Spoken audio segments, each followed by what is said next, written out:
to kind of drag this into the conflict over Ukraine. Yeah, okay. Yeah. Ben Rhodes, it is always a pleasure to talk with you. We all learn so much. Thank you so much. Appreciate it. News on Twitter, news action against Russia's disinformation campaign coming up next, where we explain the significance of the words coordinated inauthentic communication. Family read out loud, okay? Can me and Cassidy come by tomorrow night? We will listen. Your comments last night made me upset. Would love to come by. I'm so sorry. So you're upset? I can't think of a word to describe how you feel. I watched what happened. I'm devastated. I've been having panic attacks all day. I'm so sorry. I'm at a loss for words. You were at a loss for words with the police, too. Cassidy told them everything accurately. They were treating me like I had thrown him out of the window because I was covered in blood from self-punching me in the face when he arrested. They thought there was a fight, and I threw him out the window. So they didn't understand the situation. I wanted my attorney because I've been in trouble before, and I knew Cassie told them the truth. I had no words. You should talk to the police and relieve your panic attack. They were seriously yelling at me and acting like I threw him out the window. I didn't know what to do. So you flew home. Cassie told them everything, I swear. I left my car there and I flew back. We couldn't say we were freaking out. And the car had a cracked rim. I feel like this is a talk we all need to have in person and process everything. I have no idea how I feel about watching one of my best friends. Look me in the eye, and you done. Can me and Cassie please relax? Couldn't even come up with a sentence after the match. Who was it that suggested you call 911? I called 911 while I was running to the elevator as soon as he jumped out. I was calling 911 within 30 seconds of him. I thought the story was you and Cassidy were in the other room after Seth punched you in the nose and you didn't see him jump. Now he looked you in the eye? Let the investigation continue to run its course, but at this time I'm not ready to move. If you truly want to help us go back and meet with the New Orleans Police Department, be fully transparent and honest in everything, and they're willing to take a polygraph to back it up. If you're not willing to do that, then you're not being truthful or helpful with the story Cassidy was telling. I heard a few people suggested you calling 911 earlier than that. The police handed you the shittiest information, and I am so sorry you want to listen to the information they wanted to give you. I watched my first real long-time friend jump out of a fucking window in front of me. That is not okay. Let me know when you're ready to listen to the truth from the person who is me. You have no fucking idea what you're doing. No disrespect, but why don't you listen to someone who witnessed this and try to save your son before you blame me? If you want to read the real truth, you would do that instead of blaming me. That's honestly fucked up. I know you did it. Let me know what you want me and Cassidy, when you want me and Cassidy to come over and tell you the story. You'll never be able to hear the real truth.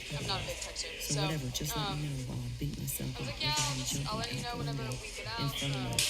I don't know what the police told you, but you were so wrong and you have no idea. I love Seth, and if you think otherwise, that's on me. Let me know. Literally, I'm just trying to cope because this is the same thing I went through with Kyle. But if I can't even talk to my friend's parents about his last moments, without them understanding I didn't do anything wrong, that's the most fucked up shit. Seth is one of my lifetime friends, and as long as he knows that, I'm good as dead from this. Tell us about the video. My question would be, why would you be standing there videoing it instead of trying to tackle him or get him help if he's in such a crisis that he's talking about to take his own life? A simple 911 call that holding him down safely until help gets there would be a whole lot more responsible than blaming everyone else for what happened. That's what a true friend that loves him would do. You don't have the half of it. Haha, wow, you have no idea. He would attack me. Ask the officers what my face looked like. We tried, and he even hit Cassidy. She left him in the hallway, and I picked him up and bear hugged him and was saying, calm down, and then put him on the couch because of drugs you provided. Then he window. I didn't provide anything. Go be ignorant of his stuff. I'm trying to make you understand. It's okay. Whatever makes you feel better. And videoing your friend having a bad trip was all fun and games until it wasn't. Go blame fucking Santa Claus. You have no idea what went down because you weren't there. Videoing my friend? Wow. Are you going to say I threw him out the window? Did I force drugs down his throat? You're misinformed. And instead you're blaming me. I saw my friend choking Recording another one. after I tried calling her after I had checked her. I tried hitting her girlfriend. What drugs were you doing? Taking Molly is what I heard. So I would believe you, a known drug dealer, that you and Seth have seen each other in years. He knows your house and car are drug money. What are you going to get a when are you going to get a legitimate life in besides that recreation?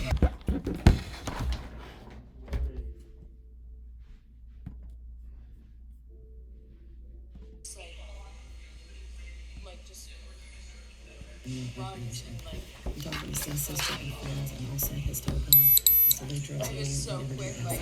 When he got out of jail and you wanted to hang again, Okay, so wait, y'all got to he the had no hotel. interest in you. He never When considered y'all you came his in, friend. he was Sorry for fine that, right then man. and there. You don't deserve And then the at one truth, point, do did you? he start? Go talk to the police. So for no Take your reason, attitude nothing with you. That happened. will show them. No That's altercations. the most fucked We up didn't thing say I've ever anything heard someone wrong. tell Like me. he just Your started other chick, freaking out. He just started calling your mom. you said jumping That's in whenever front. I noticed. Haha, you are freaking ignorant as hell. But you know when you want to grasp on reality, accept the truth, instead of Like he denying was it, calling accept mom fucking and him dumb. dad. What did Watch he someone first say hit when the he ground started and tripping? pull folks out. Seth was my friend. Sorry you can't believe it. At Time least I know it, right? Or just Go like through your love for Seth and talk about the place and don't forget about the video.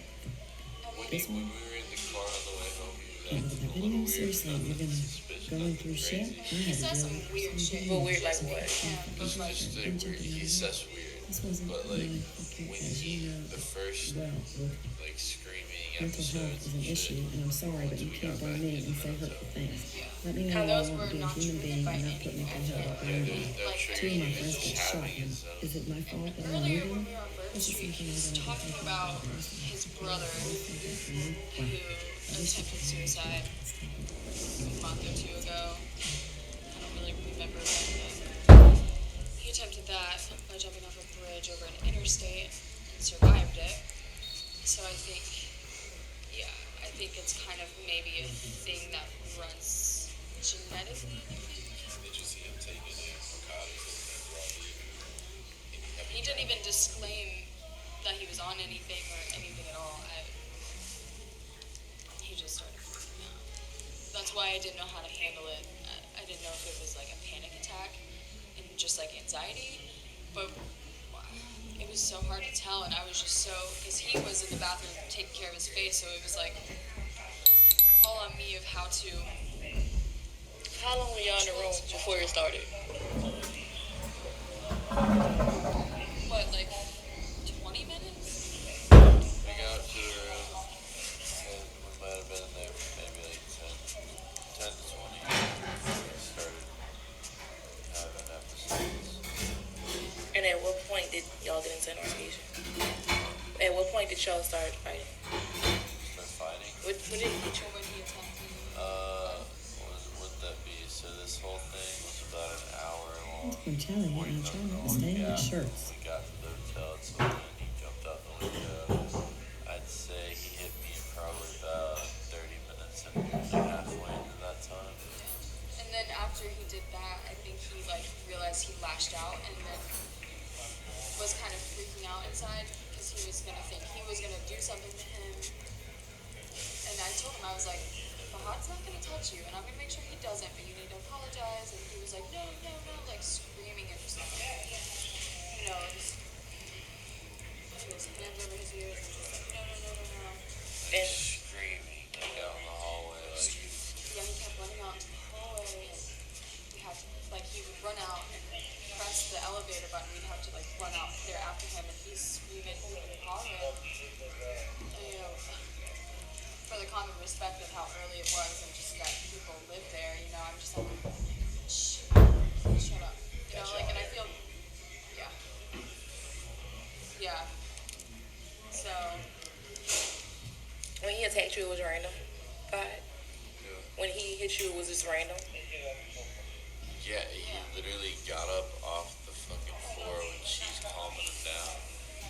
And literally, like, runs over. Is like, no, no, no, no, no, no, no. He just He fucking. runs over where and says it. From the I was laying on the bed and then he was laying on the floor under her and he In hops front of up, the hospital. yeah, and he like jumps up and he's like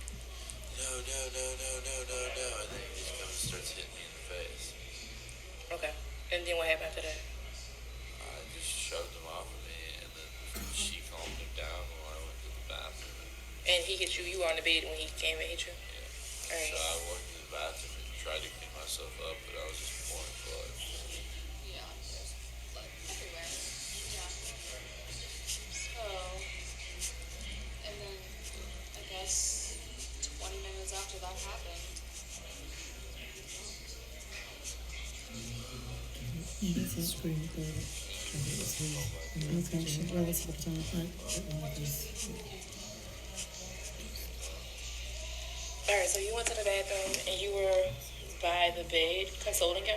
no, after he attacked him, he kind of, I guess you pushed him off and he kind of backed up slowly. He was like, okay, you know, he like kind of gathered himself and I was like, okay, maybe this is the end of it, you know, maybe. What I And just was on then, the 26th. like every time Fahad would come out of the 27th, bathroom, now he would it's just start screaming, 29th. no. Like, So no, not no, a no, I don't single want to see thing Fahad, happened in Fahad. New Orleans on the And I'm 20th. just like, Fahad is not going to But I know you know, and he's that going to be here. Rapper was killed that We day. both care about you. We want to make sure you're okay. You know, Young Greatness. of course. They didn't have anything on there. Oh, and Seth Donaldson committed suicide by jumping through a solid glass window. Oh, I guess we wouldn't put suicide And on then there when he because- went towards the window, that was just random. Like he just got up and Oh, he just got up and went. so Like, nothing it was was going way on. too fast. Thanks, NRPD. Like, we didn't even Thanks, realize. well, you know who you are. You was in the bed with him? Unknown Joycelyn. And Fahad, He was you okay. were where in the room? So I'm thinking to He was on the bed. myself, I was Daryl, making sure he was okay.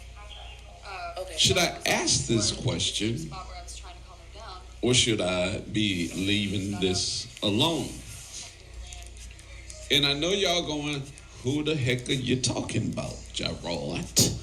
With a T. I had just walked him in from outside. And I'm actually talking about They were not in the elevator.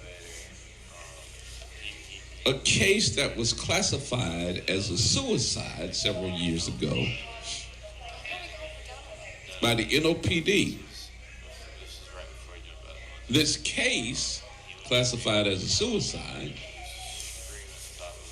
was from a young man that's named Seth Donaldson. went out there after him, beat me to the elevator door. Seth I put my shoes on real quick, and in that time, was a transplant just like me when I walked out, I could see him laying on the ground. from North Carolina that came down here, And she's I guess, with the dreams of milk and honey. The dreams of milk and honey. yeah, and so What up, Frank Nitty? What's going on, Miss Joan? that's my friend, so I better go get him, It ain't Wednesday yet, so you can't do your hump day yet, Miss Joan. Not yet. carry him back into the room. So as I am This all happened really fast, but like, reading up and watching special reports, sure, I like was putting him down on which I did, I'm finding out something, Robin. I'm finding out something. And what I'm finding out He was just pouring it on himself. just ain't adding up. Something wrong. right when I sit him down, Something wrong. and then instantly like got up. So I decided that this morning I was going to play Got up real quick and he yelled something. an investigation piece that was actually put together was on by the couch. Channel 4. When I'm pretty sure he was almost And I said, let me get, before I really take this on, I'm going to tell you what I'm doing now. okay. That's he was right there. I have contacted Straight run at the window some folks, across the room. Okay. He and I'm going to tell you exactly pulled himself off the couch. what's going to happen today. Okay? But I want to play Katie Moore's question because Katie did a 3-part series. That's not even. Oh, Katie Moore is from Channel 4. And I'm going to use her series to give you some insight on things that I see with this case that made me go, something wrong. And you said before Something wrong. y'all picked him up, y'all, he was at the shop yard and walking a dog, or did he ever go to Voodoo? So I Did he said, do any play shopping? it. Okay. Work at 11, we got up. Okay. Let my audience see it. Let them determine about this story, what you think. And then what we'll do is move from there to see if, if this is something that everybody will be like, yeah, gee, you need to go ahead on and do this story. Because something just ain't right.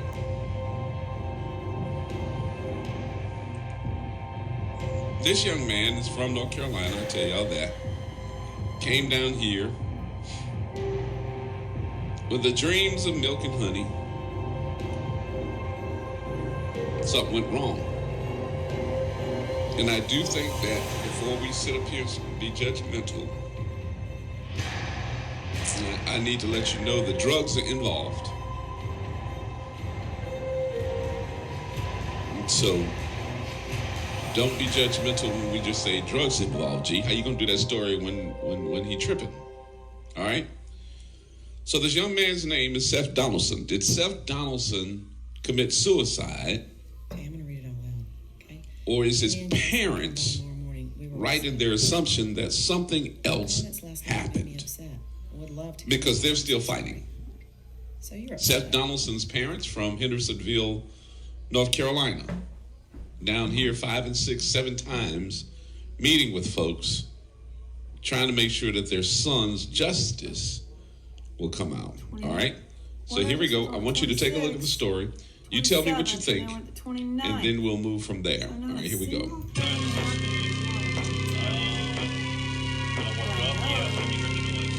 Someone's died. This is a day when we keep two things Someone's got a bloody nose. together that usually don't go together. Something happened. And that's called mourning and hope. And Seth Donaldson committed suicide by jumping through a solid 29.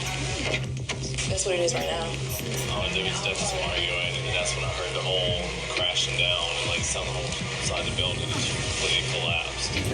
So you had 51 points that you felt 51. were mishandled by police. Is it fun? Meeting with folks, trying to make sure that their son's justice. There's no part of me that thinks that Right. he would want to So commit here we go. I suicide. want you to take a look at the story. Why do I have to You come tell me down what you here and think, tell you to do your job? and then we'll. He was being shot at him. Like, I've never been through this before, but this certainly doesn't sound normal.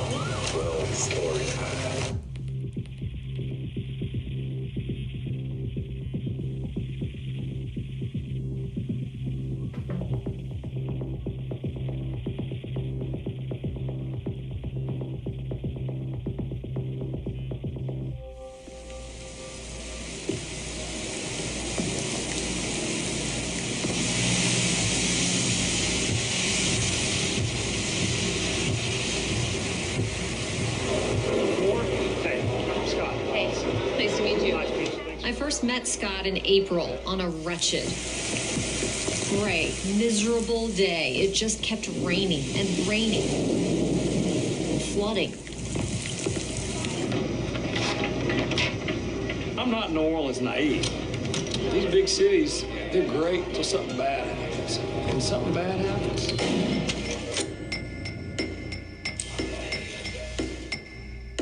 You get a vision of the underside of what just infuriates people. God.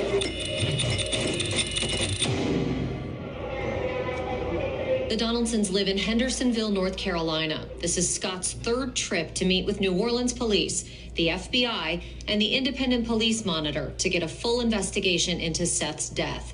Why do I have to come down here and tell you to do your job? The Orleans Parish coroner ruled Seth's death a suicide, but the NOPD is taking the unusual step of taking another look at the case. Seth was with 2 friends from high school from back home in North Carolina the night that he died.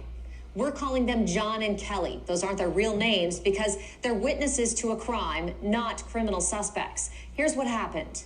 At 10:11 p.m., Seth took this picture with a close family friend while working at Gree Restaurant. Shortly after, he spoke with Amy on the phone about his future. He started his countdown. 20 more days till I come home. 1:23 a.m., Seth gets a text from John, a high school friend from North Carolina, saying, "I'm waiting outside at the Chop Yard Bar." At approximately 2 a.m., Seth sends a picture to another North Carolina friend who asked not to be identified. The last thing that he sent to me on Snapchat was a picture of him taking a tab of acid, and I knew that he had never really done that.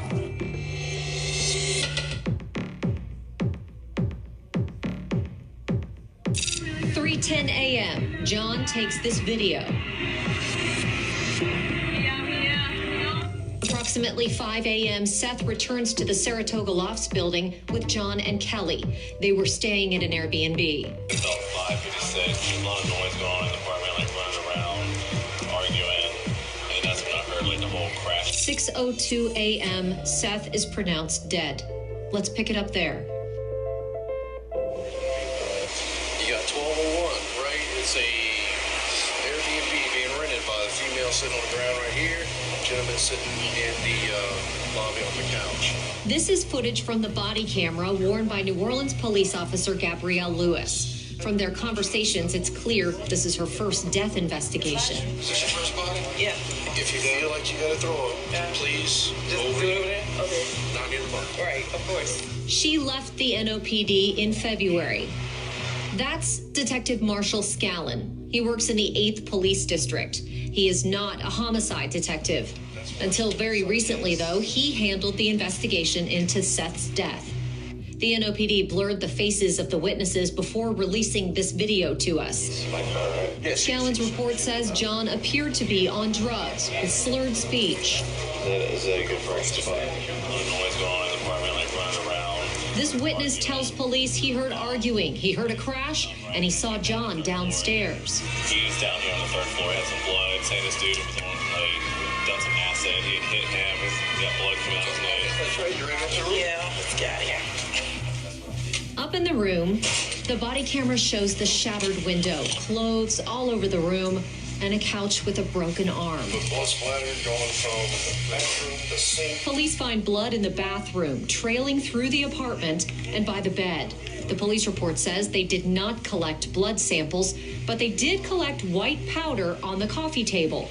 We know Seth had cocaine in his system, and even with that white powder on the coffee table in the middle of the room, Kelly tells police she didn't know Seth was doing drugs that night. He didn't even disclaim that he was on anything or anything at all. He just started freaking out. That's why I didn't know how to handle it. I didn't know if it was like a panic attack and just like anxiety. Police didn't question Kelly about the drugs. The Donaldsons' concern throughout all of this has been that they feel like John and Kelly aren't telling the whole story about what happened that night. John's been in trouble with the law before. He was arrested on marijuana distribution and possession charges. He pleaded guilty in 2 different states to lesser charges. He didn't want to talk to police in this case, but he did chime in occasionally when they were questioning Kelly, describing Seth having a bad acid trip. I was laying on the bed, and then he was laying on the floor under here, and he hops up. Yeah, and he like jumps up, and he's like, no, and then he just kind of starts hitting me in the face. Okay. And then what happened after that? I just shoved him off of me, and then she calmed him down while I went to the bathroom. Kelly initially told police that later Seth ran across the room and jumped out the window. That's what police wrote in their initial report. John corrects her during this interview. He catapulted himself off the couch through the window. I really wanted to do an interview with John and Kelly for this story, and I reached out to both of them. Kelly never responded. John did on Facebook Messenger, saying Seth punched through the window that night and then jumped through it. Please quit asking for information and let my friend rest in peace. Is that his cell phone? Yeah, that's The phone, one of Amy's biggest problems with the investigation. She says investigators didn't care to look at it and that they essentially lost it. The initial police report says it went with the coroner, but this evidence log says otherwise. She asked Detective Scallon about it. Where is Seth's phone? I have no idea where Seth's phone is. It could be with the Airbnb. We have no idea. Why don't you have any idea where Seth's phone is? Finally, Amy got an answer, not from police, but a North Carolina woman Amy barely knew. She said she had the phone and that her son had gotten it from John. Nowadays, how do you not think about a phone being something to justify suicide versus homicide. The Donaldsons hired a digital expert to examine the phone after Scallon told them the NOPD didn't have the software to do it. That expert says the phone had no texting app, no search history, and no Snapchat on it. We know Seth used Snapchat that night. Remember, he messaged his friend. Sorry, it's kind of hard to talk about it. He had so much going for him. Like, he loved cooking. He loved life. He had tons of friends. Like, the boy could not go somewhere without making a new friend. He had more plans for himself. Did Seth Donaldson want to die? If it wasn't a homicide, that's the question investigators had to answer. The Donaldsons say they don't feel like anyone did. Their meeting with the Orleans coroner, Dwight McKenna, did not go well. We're just grieving parents. We want to know what happened. We want to know why you're calling this a suicide. McKenna just did not diffuse the situation. He's a bully. He told us to let the dog and pony show begin. In Seth's case, McKenna isn't budging. You do your duty for your kid to get him through school. You know, you fight for your kid, and damn it, we're gonna fight for this kid when he can no longer speak for himself. That's what we do. Police only gave new life to the case because of Scott and Amy. Is my love for him going to go away? Is my memory for him going to go away? You know, and you don't want it to go away, so you kind of wonder, should I stay in this awful place forever? Even if they never know exactly what happened inside that room, the Donaldsons are determined to find out how Seth got out of it. How can you break through a window in a high-rise 12 stories high?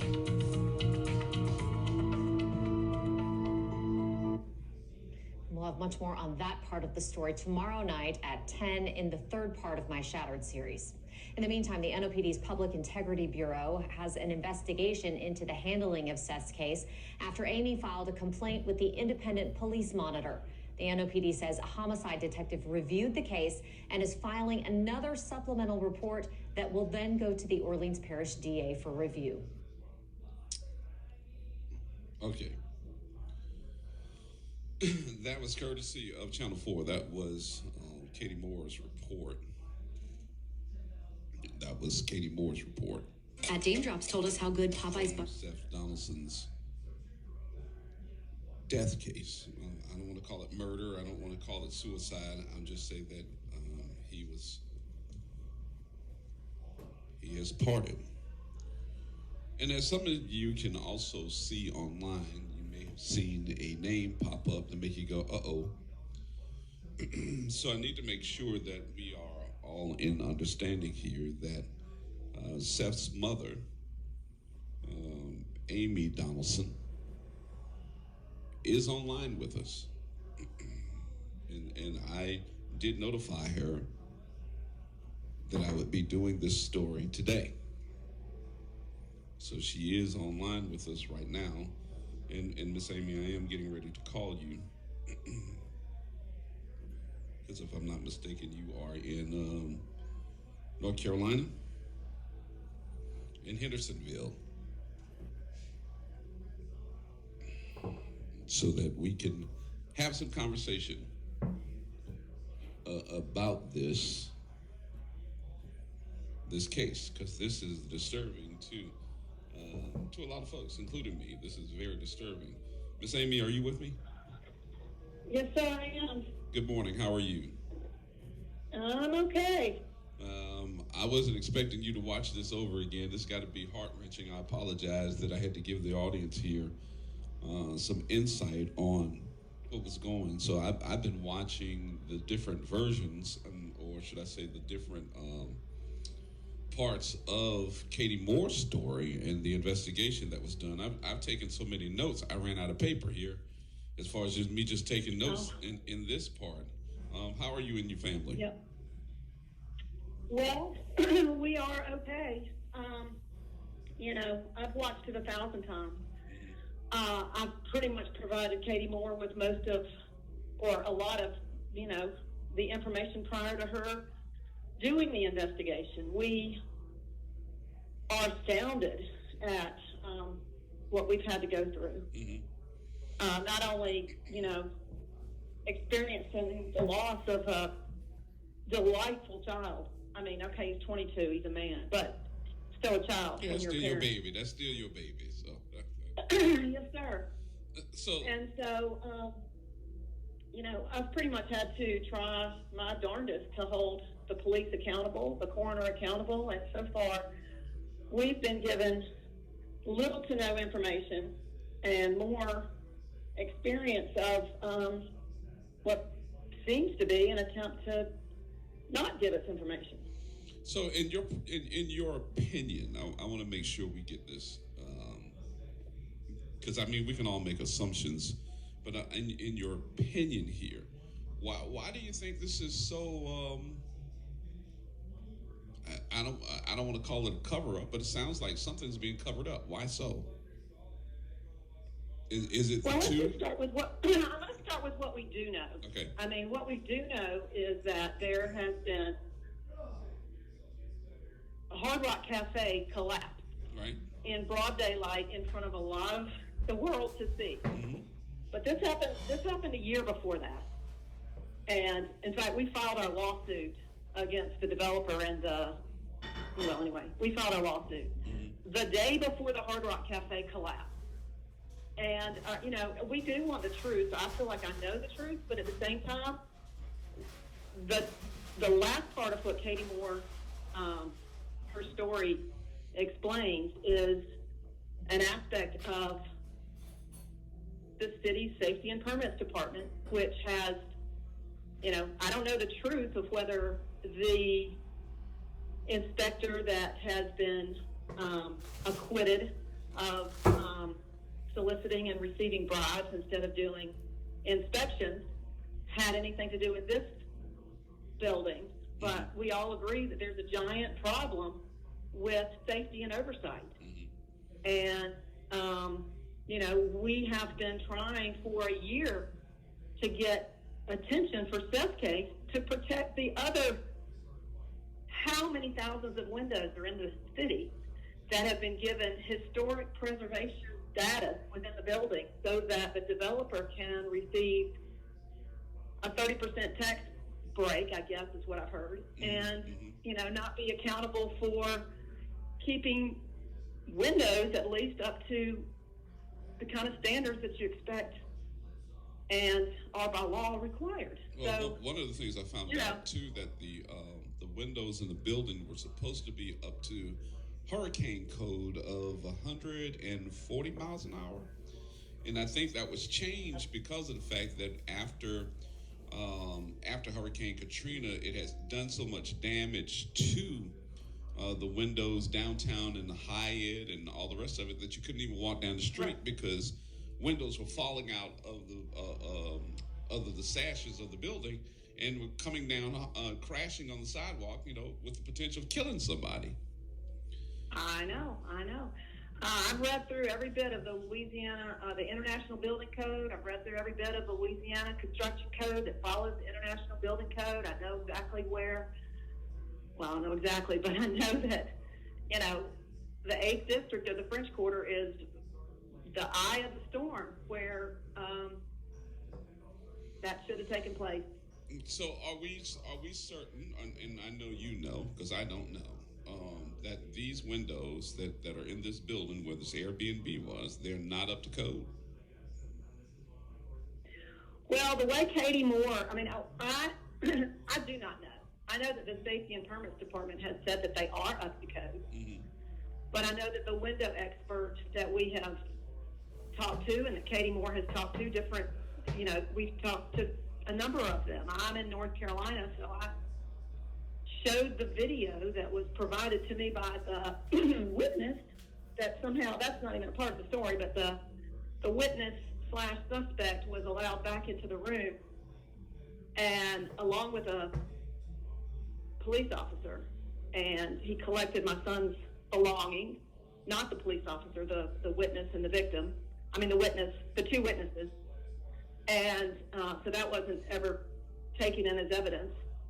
And while they were there, they were allowed to take video, 36-second video of the window over the couch with a what appears to be about an 18-inch window seat in front of the window, and then, of course, out to the street and focusing in on my son's remains out on the balcony for 36 seconds, which the guy sent to me the next day. Oh, wow. Yeah, that's a nice piece of this. So from that video, we've taken that video to window experts, and they say that the glass is annealed glass, which is the cheapest glass there is. It's equivalent to what's in a picture frame or in a china cabinet, and it's not appropriate for a window. Now, the reason I question whether it is or isn't in code, I don't know, because what we have been told is that when there's historic preservation status on a building, there is no code for windows above 60 feet. And that was told to us by Zach Smith at the Safety and Permits Department. So this building is under preservation laws, some type of preservation? Because from what I understand, you have to be at least 50 years old to be under preservation laws, unless you are in a historic district. Right. Well, that's a big question. This building was built in the 50s. And in New Orleans, it's hard to imagine that a 50s building would be historic but it was renovated in 2011, so I don't know whether it's historic or not, but it seems like the city's very generous with or I guess it's the city, the Historic Preservation Committee, I don't know, but they're very generous with how historic preservation status is granted, and I have no idea. I haven't looked into that. Don't know how that process worked. But the end of Katie Moore's story, after she found this out through the Safety and Permits Department, was that at present there are over 200 buildings in the French Quarter that have that status and are being used as, to house people. They are being used either as apartments, hotels, short-term rentals. That's dangerous. That's very dangerous. Multiply that by how many windows you see. I mean, I can't go anywhere now without looking at a window, punching a window, imagining what could happen in a window. Especially after New Orleans, when New Orleans was put back together after Katrina, I've read that, the strategy was not to rebuild as it was horizontally, but the strategy was going to be to rebuild vertically, if that makes sense, to house a lot more people in high rises.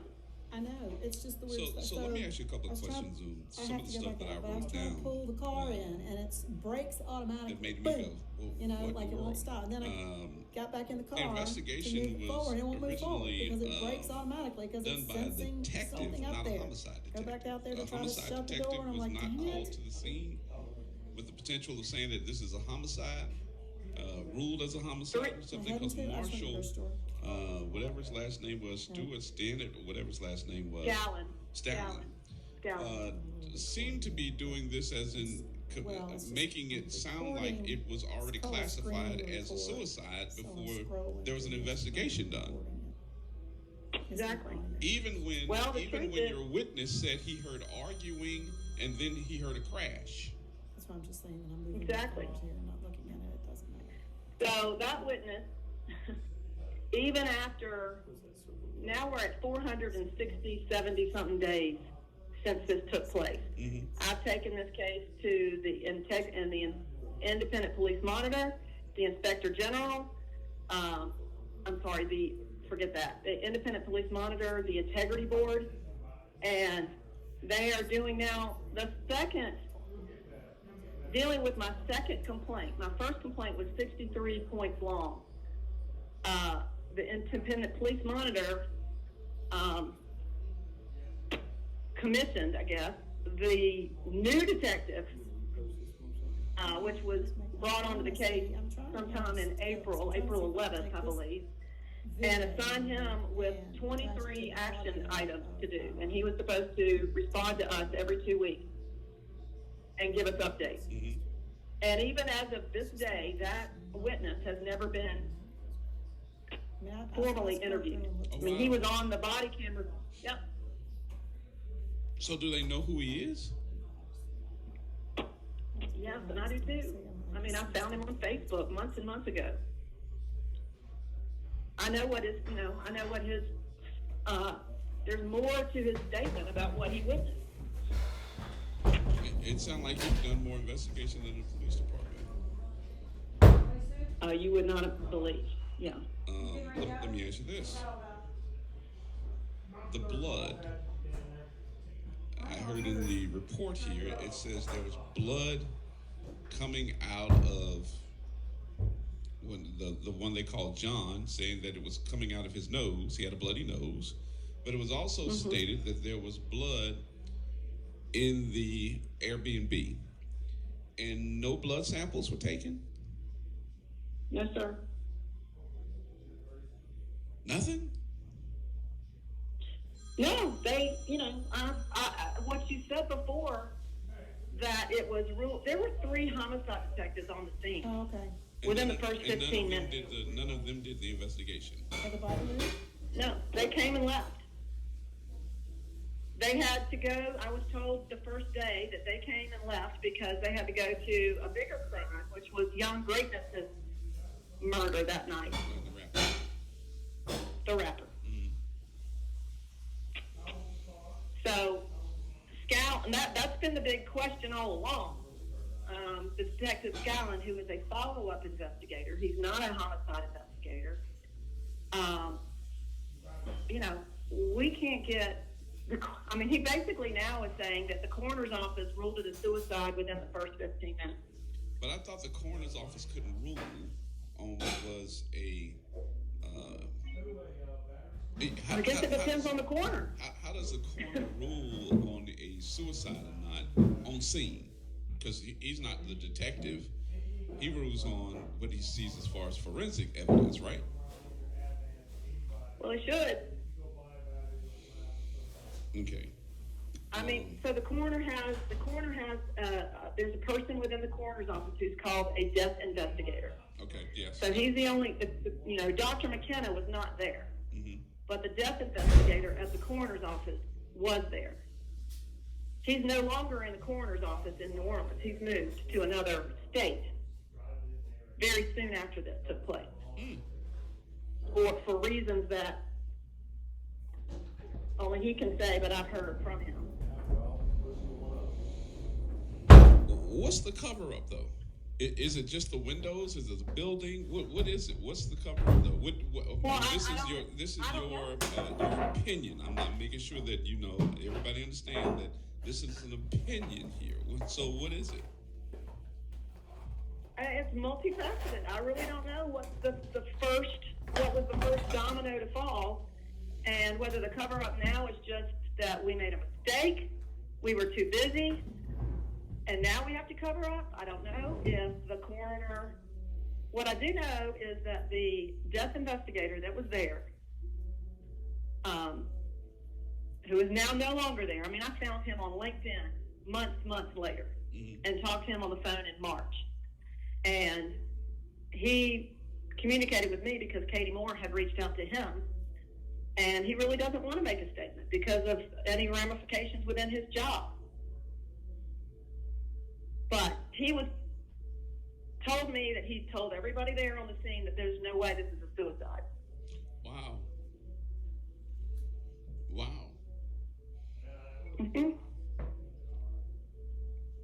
Seth's phone. It was given back to you by somebody that you did not know in North Carolina. How did that happen? It wasn't taken into evidence? No, it was not taken. Nothing was taken into evidence.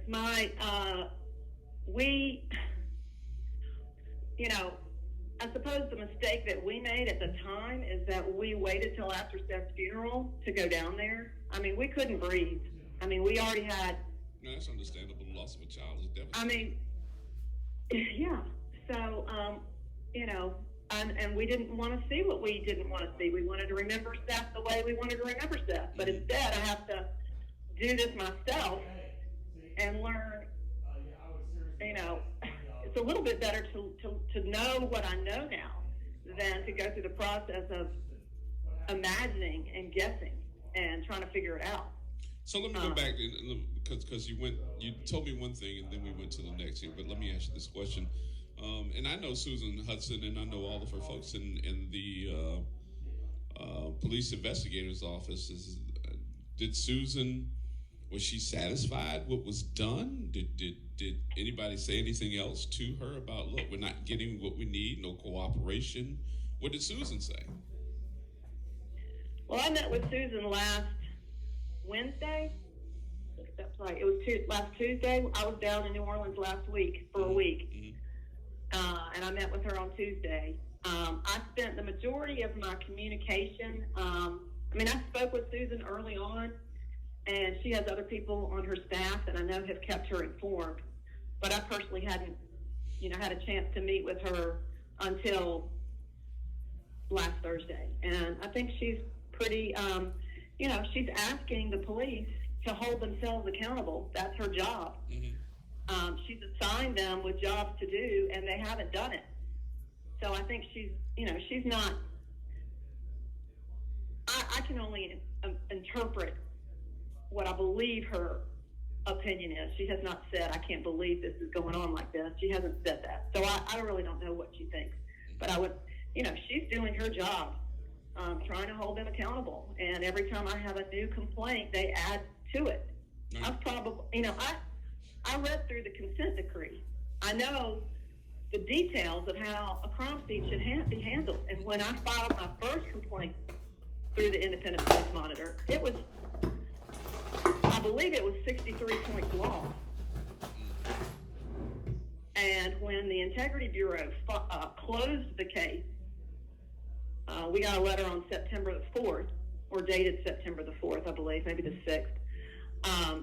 It's baffling. They closed a complaint that's 63 points long, and their statement was that their investigation concluded that these two individuals were there and that the coroner ruled it a suicide. That's it? Yep.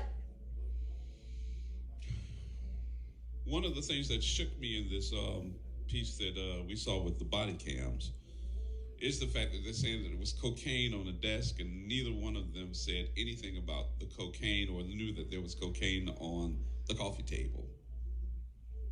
Nobody knew? You're there? I don't know. I'm going to try to be humorous at the moment and say, I think they all thought it was beignet powder. I guess you got to have a sense of humor to keep from crying sometime. But this, Yep. I would think that they would have somebody sampling something, saying, "Hey, look, take this into evidence, make that a piece of the evidence. The blood spatter or whatever that was, at least have a toxicology report on whose blood that was." I also saw downstairs that the witness said, "Hey, look, I heard arguing and then I heard a crash. And now you got your other guy that's sitting down here with a bloody nose." And then as I go into the apartment, I'm looking around and said that the sofa had one of the arms broken off of it. And as I see the body cam footage, it looked like there had been a struggle. Yes, sir. Although in the middle of the room, there's a glass coffee table with, vases and flowers pretty much undisturbed. So something happened. It wasn't a huge struggle in my, No, it wasn't a huge struggle. It looks like there was a struggle, though. Something happened. Yeah. And with that being said, how do you shut this down as a suicide? If I'm going to jump out a window, I'm just going to jump out a window. And how does somebody get a running Who's going to imagine to jump out? Who's going to imagine? Who in the world would imagine that a window would break? I mean, that okay, I'm suicidal. I want to end my life.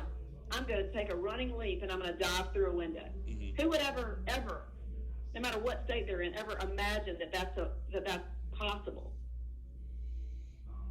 So let me ask you this too. His phone.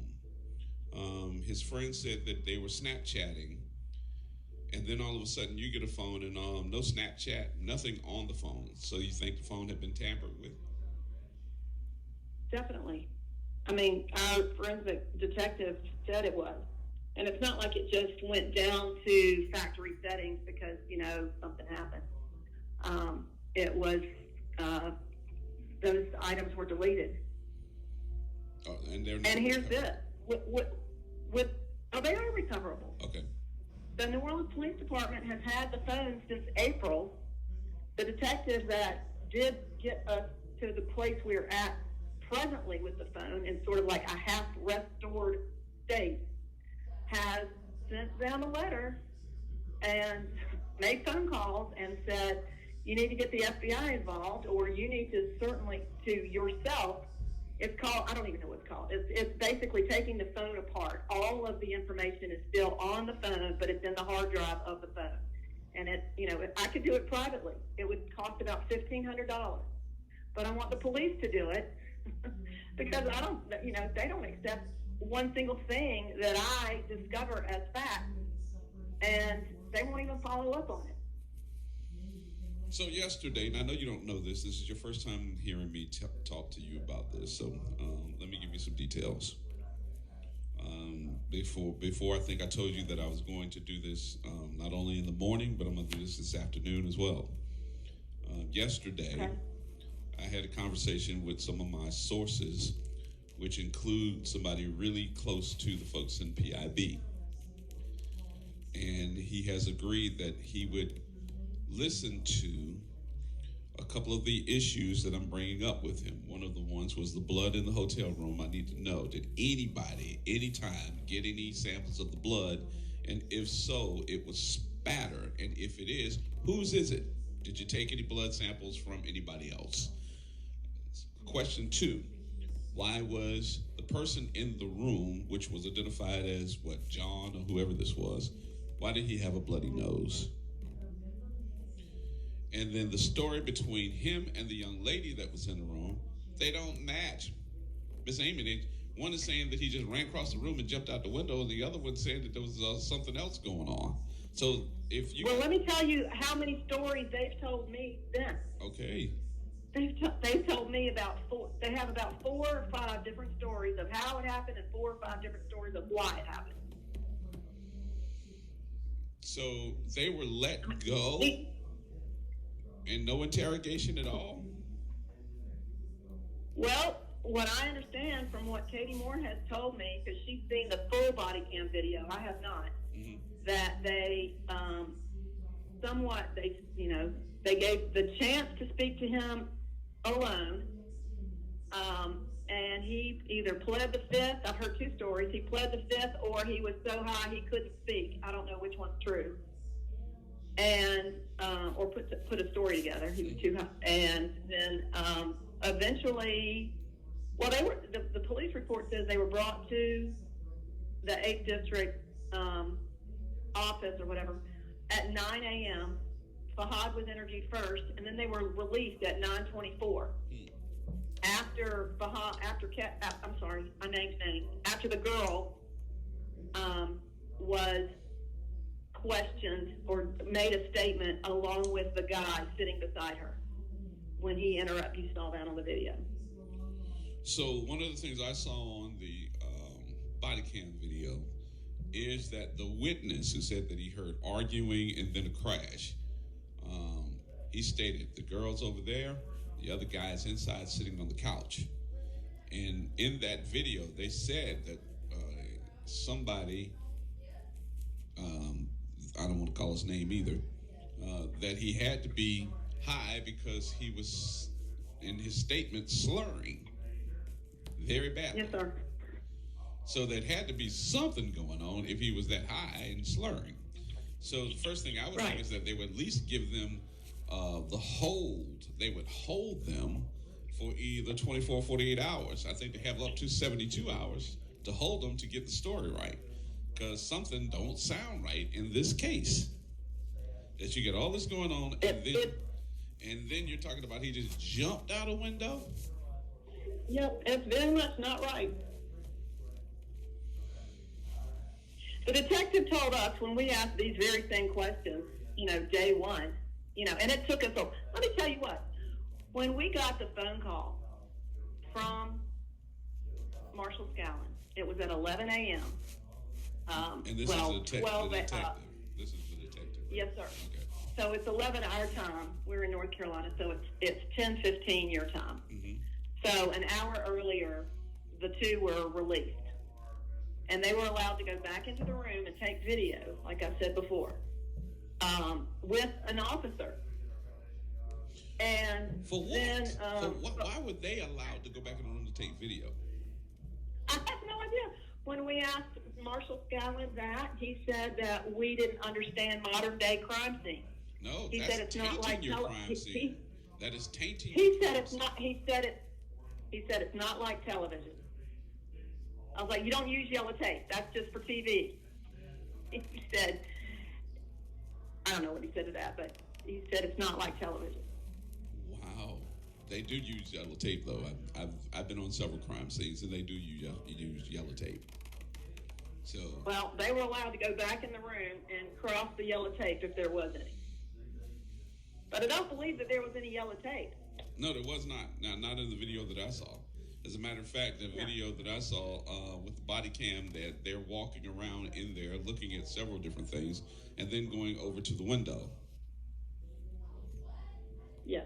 So, okay. So, where are you now? No, I mean, where are you in this? You have not let up on the investigation. Where are you on this now? Have you seen the autopsy report?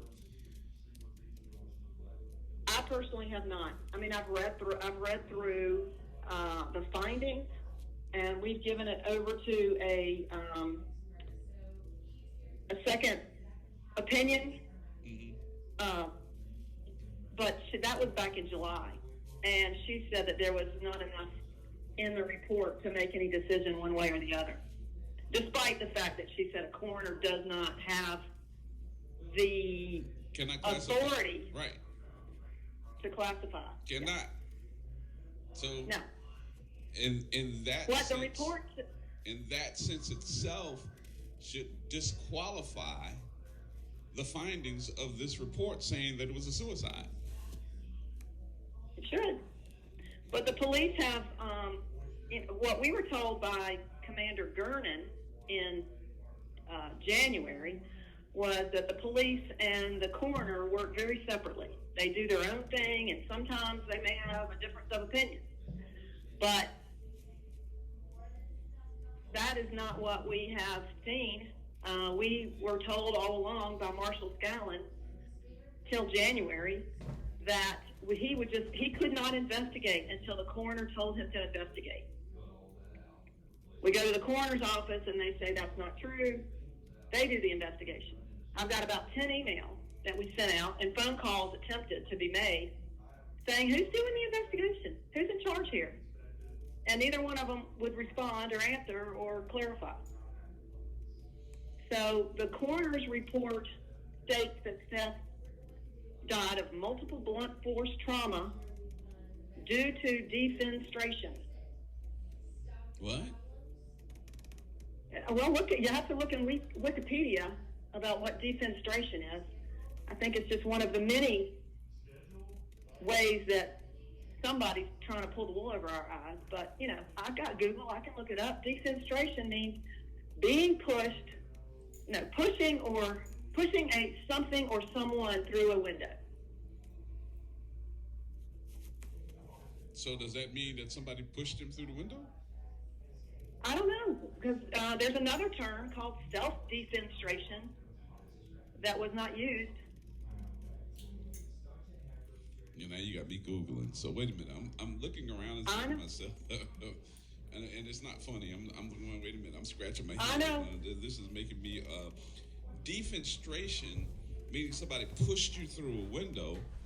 And if that's in a report, does that mean that somebody pushed him through the window? Because that's a homicide. Should be, but that's, we went to the coroner's office and asked him for help to understand how he ruled this a suicide. And it was pretty much the most antagonistic conversation I've ever had with anyone. And it was only about 3 minutes long. And he said, yeah. We said, how did you rule this a suicide? We had with us a manual from the CDC, Center for Disease Control, manual, and he's a doctor. You know, he ought to know about supervisory boards and processes. But the manual is the manual for coroners and death investigators. In chapter 14, I think, is on how to determine suicide as the cause of death, and it is very much the last thought. It is after working up a investigation as a homicide. The consent decree says any death should be considered a homicide to begin with, no matter what, no matter what. So you work it up that way to rule everything else out. So he told us immediately he didn't need any he told us, first of all, to let the dog and pony show begin. What does that mean? He said, just meant that we were there to just, have a little parade. So you think that you're just doing this to get attention? I don't know. I'm just telling you, it's just old school talk. Here, be on display. Let's see what you have to show. And we said we had that manual, and he said he didn't need any kind of manual because he knows it when he sees it. And we said, I said, what about the police report? He said, I don't have a police report. I don't need any police report. I don't know who Marshall Scallon is. I don't care who Marshall Scallon is. I know it when I see it. I said, you see people going through solid glass windows all the time when there's another person in the room with a bloody nose. And he said, this meeting is adjourned. I will see you in court. So were there any ligature marks on Seth other than the blunt force trauma? And I'm sorry I have to put it that way. Were there any bruising? Did anybody say that there was bruising, like there was a fight, like someone had grabbed his arm, had thrown him through the window, or any that was post-mortem? Well, like I said, I haven't seen the report.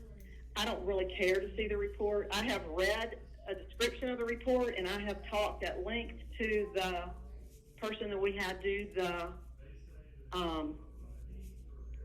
second opinion. I mean, and she's testified in very large cases. And the report states the only physical description of an injury that's written about is a large 4-inch long by 2-inch deep cut on the right, basically armpit to shoulder blade area of Seth on the right side.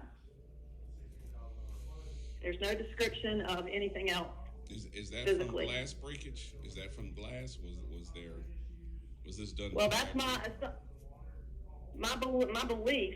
I mean, my belief is if he actually, if it was an accident, Seth was sitting in the window or standing in the window and leaned on the window, and when the window broke, that's what cut his right arm. But this is under the arm, correct?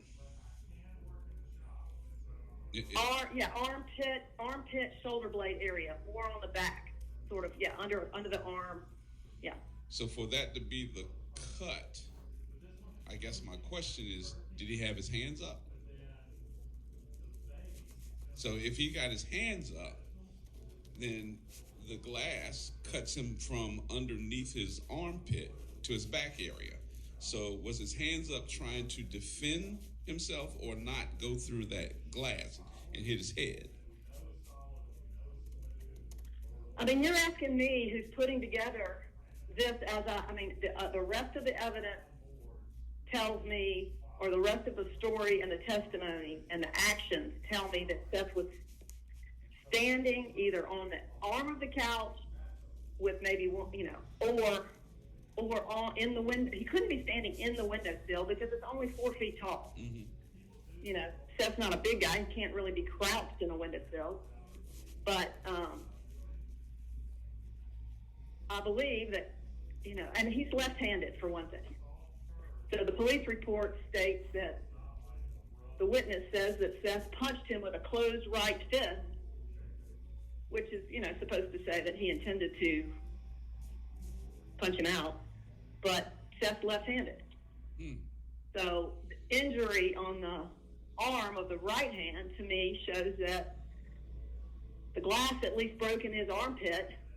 It's kind of hard to go out face forward and the glass break, on your backside. So in this area, there's no one that saw anything, no cameras, nothing? No checking around to see if there were any, because you're talking about an area that's under surveillance all the time now. Yeah. There are cameras on all the buildings. There are cameras for watching the street. I mean, there got to be something. Somebody should have had some type of surveillance. You would think. Somewhere. No one checked to see if... Well, I've been... Let me tell you what. I mean, I've known very little. I've got hundreds of emails and hundreds of attempted phone conversations and 8 different trips down there. 7 trips, I guess. Mm-hmm. And I'm not getting a response from anybody. I mean, every single time we're face-to-face with someone, I have to go through the whole thing over again, have a 2-hour meeting, and then them promise to get in, to look into it, and then never to hear from anybody again. So I don't have answers to anything. I've heard, the first time we went down after Seth died was November the 14th. On that day, we met with Marshall Scallon, and we met with Brian Laparolari in the coroner's office. Mm-hmm. And it hadn't yet, to us, been ruled a suicide yet. We thought we were still having an actual investigation. Mm-hmm. And at that time, Marshall Scallon did refer to a video from across the street from the pavilion at the Tulane apartments, medical apartments. Okay. And it showed that Seth exited the window at 5:47, which is about 6 minutes before the 911 call was made that stated that there was an attempted suicide. So it shows Seth going through this window. Well, I haven't seen it. I have still not seen it. It's not been released. It's Is it part of our evidence? lawyer has tried. It has been, but our lawyer can't get it. But your case been closed. Yes, sir. It's apparently it's not one of the city videos. It's a private video and they're not. At least our lawyer told us that they weren't releasing it to him, and that the police told us it was too graphic for us to see. So the truth. Your attorney could subpoena it because you have a case. Yes. Well, we don't have a criminal case, and I assume he is going to be doing that. No. This is just what I learned. Case, but you have sued the city, and you're using this as part of your case. Now, I don't know what the we haven't yet sued the city. Okay. All right. Your 51 points that you said this case was mishandled. Do you have a copy of that? Yes, sir. Can I get a copy of it? I'd love to go through it. I mean, I just wrote it down. Yeah. At least 1, 2, 3, 4, 5. I wrote down 10 just from what I saw off of this video from Katie Moore. You have access to it. Okay, and tell me about.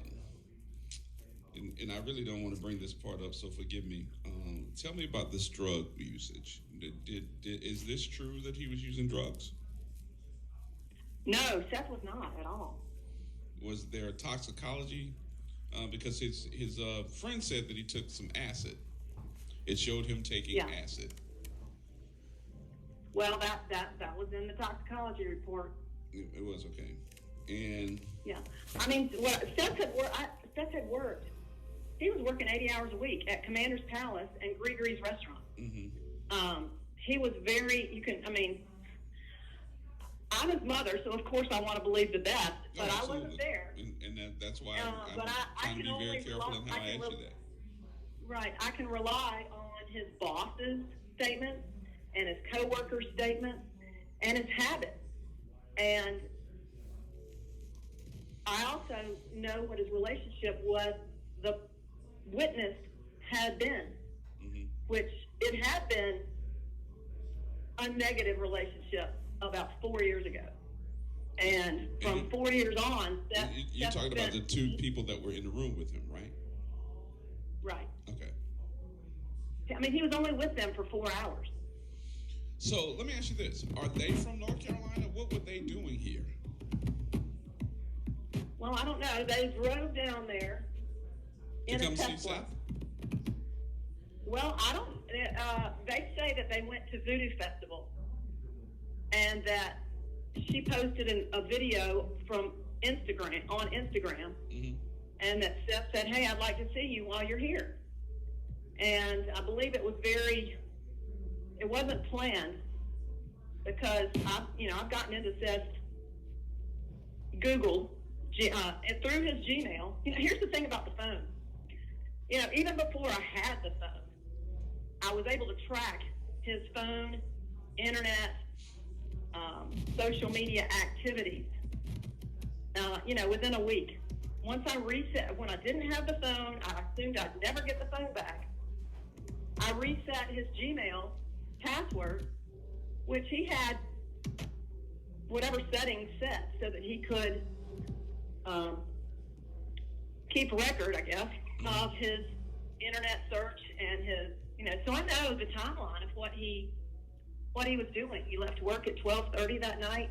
He got on a blue bike. I mean, that even shows up in his Google, because it was rented through a Google app. Right. And he rode his blue bike home. He picked up his neighbor's dog. He walked the neighbor's dog. He searched for Halloween costumes for his girlfriend. He'd already bought one for himself, and he was looking for one for her. And was listening to Audible, Books of the 21st Century, while he was riding the bike. And then he walked. Again, we can see that he did some map questing, and you don't get to see exactly what texts are done, but you can see that he accessed the texting app, or accessed the messaging app, or accessed Bumble. You can't see exactly what was done. So somewhere in there, the girl says that he responded to her Instagram video and said, "Let's get together." And so they met at the Chop Yard Bar at 1:30, which closes at 1:35, they told me. And then the last use of Seth's phone is at 2:36. So whatever Snapchatting was done, I have a little bit of a question about whether it was Seth's activity or whether it was the other guy's activity, because at some point in the night, the other guy has Seth's phone and Seth's not using his phone. So it has come to my attention, and I don't know if it's come to your attention, is that the guy that we're talking about that was also there with Seth and the young lady supposedly was a low qualified drug dealer? Low qualified? I don't want to call him, I'm just saying that he was dealing drugs. Did that come back to you as well? Well, all I can say is that that's his reputation. I don't, I So it know is his that reputation. the experience, that is his reputation, and the experience that Seth had with him in high school, which got Seth into some early trouble, was big enough that by Seth's junior year, he chose to go to school outside of this county to get away with it from this guy and his network, and go to school in Virginia. So since that time, Seth really has worked hard to not spend time with him in particular. Did anybody do a background check? Look at his rap sheet? Because I understand that he's got a pretty extensive rap sheet, and it's not just dealing drugs. Well, I don't want to say that over. I mean, I have to live in this community where he. I understand. Don't let me get you in trouble. Don't let me get you in trouble. but I just, people who have, that's one thing you might do when you have, all these questions, is run a background check on somebody. I know how fast that can be. You can do that in 10 minutes. Right. And for whatever reason, I'm not sure, they chose not to do that. Oh, so you don't. No, they didn't. No, I'm telling you. Well, I'm guessing they didn't. No, I'm telling you. I know they didn't. Yeah. I know. Well, they also didn't investigate his car. You know, here he is in a room, having gotten into a fight, and there's cocaine in the room or white powder that his girlfriend rented, and he's there, and the witness tells us not only did the police not inspect the guy's Tesla, a $100,000 car with GPS locating services on it. You know, the police told us all along they never found his car. I gave them the VIN number, you know, after I did my background check. And they continued to say they never found the car. And you know, that was a surprising thing two things. The witness is telling the police, why aren't you searching his car? And instead, the girl is allowed to get things out of the car. And the guy is allowed to have the car towed before he goes to the police station for questioning. Oh, wow. That's what the witness told me. And I suppose that's why the police won't interview him again, because I told them that I knew that. And but the only thing that needs to be done is get a receipt from the towing company. I know.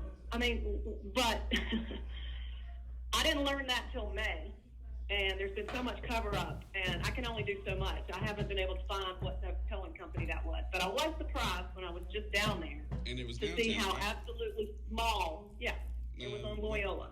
More than likely, it was Rudy Smith. Okay. More than Well, likely. how absolutely small. There's only like 4 parking spaces in front of the building. Right.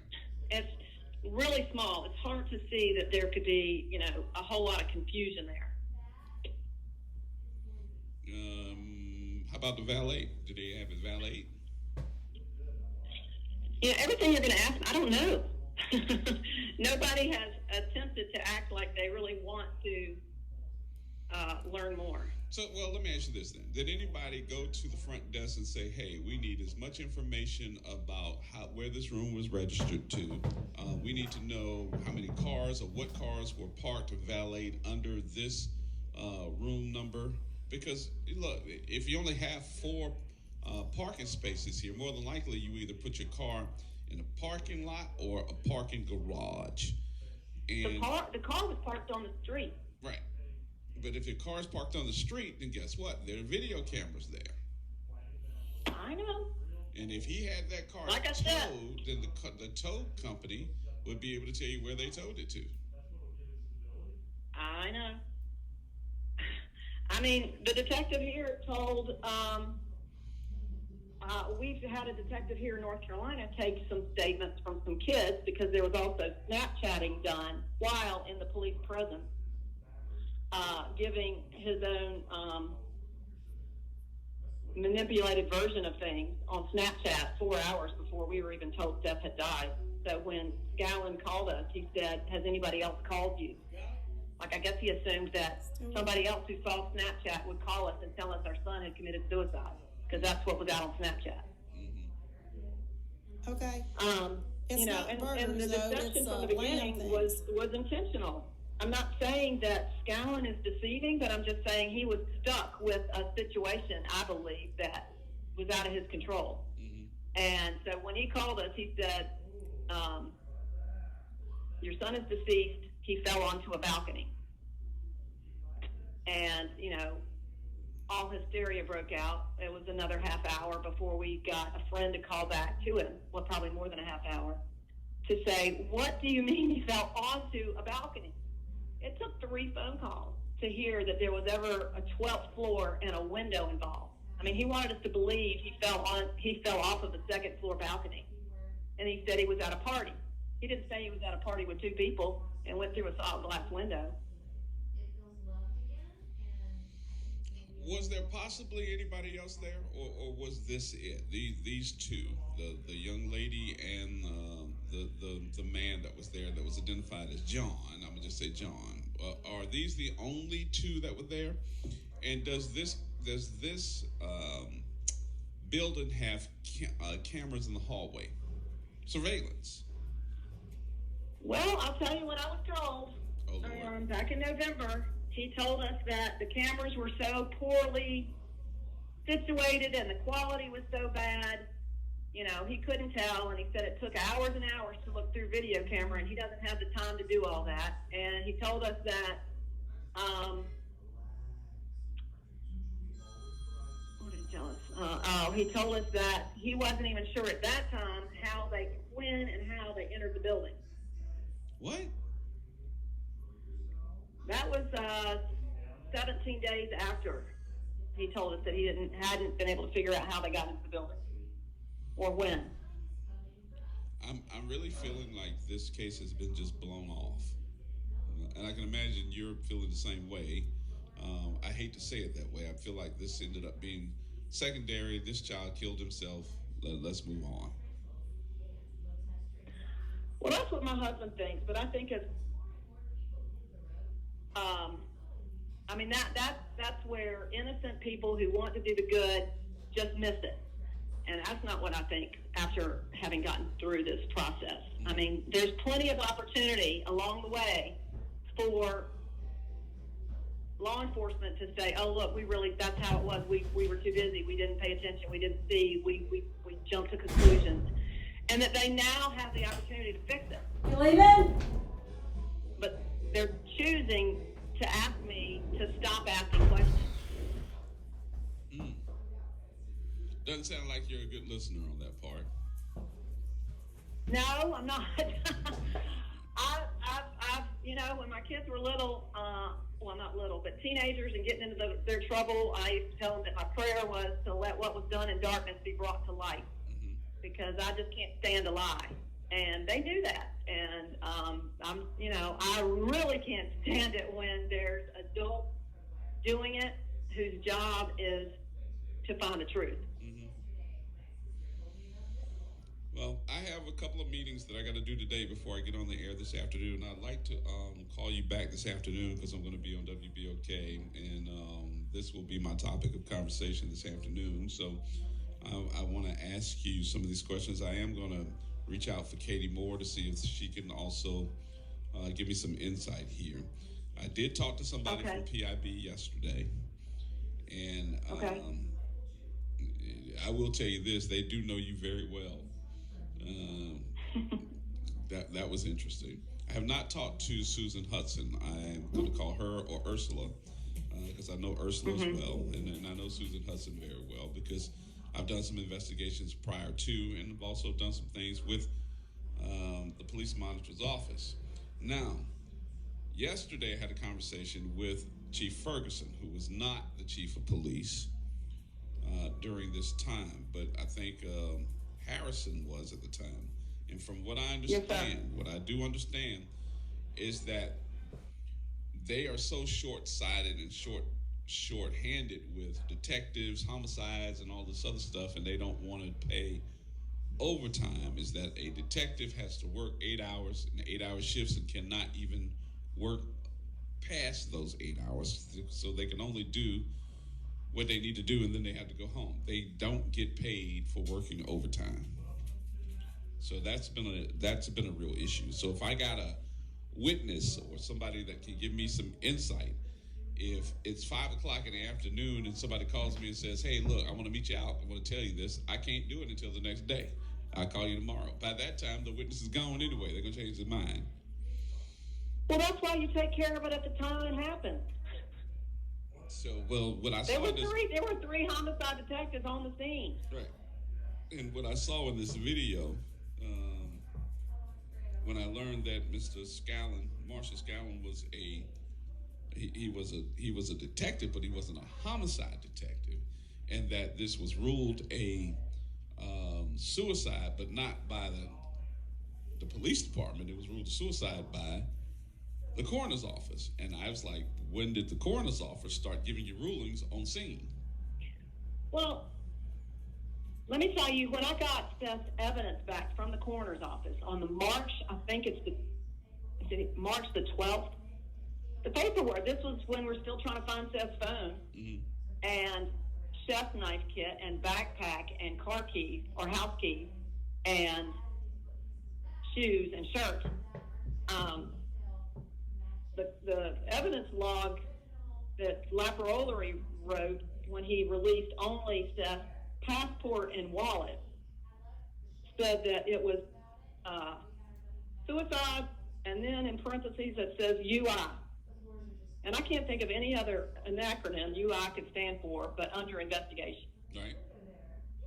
So in March, was it or was it not under investigation?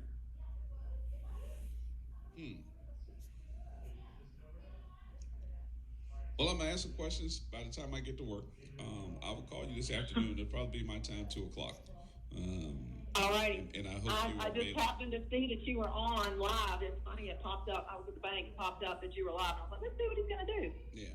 Well, Okay. I saw you when you popped up on the screen. I was like, oh boy, I didn't want you to pop up while I'm playing this because I know that this got to be heart-wrenching. I've seen it.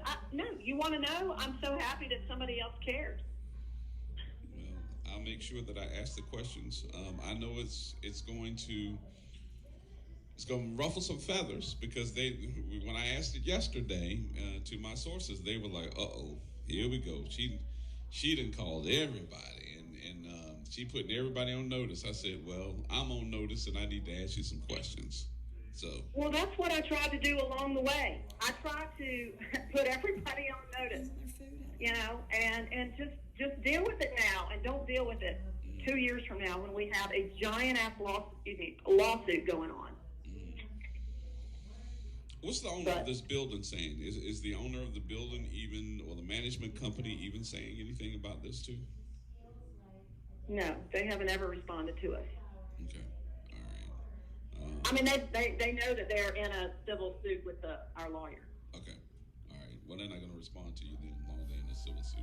No, but that's okay. No, but they had yeah. We'll ask the questions. I'll call you this afternoon and see if I can get you back on the air. Thank you. Thank you so much, and God be with you and your family. We care about you. And look, because when I saw Hendersonville, North Carolina, I was like, oh, I'm from Raleigh, Durham. Yeah, well, I'm from Raleigh. We have a lot of the same stomping ground. I went to NC State, and my husband did, and I'm from Eastern North Carolina. Oh, so you went to? Well, I'm not going to hold that Wolfpack thing against you because I went to UNC. Yeah, I know you. Well, Scott works for UNC Hospital now. Okay, well, he's all right then. My mother worked for Duke for about 22 years, so all of us in the same. Yeah. Area. Thank you much. Yeah. I'll call you this afternoon. I appreciate your time. All right. All right. Bye-bye. Thank you so much. Bye-bye.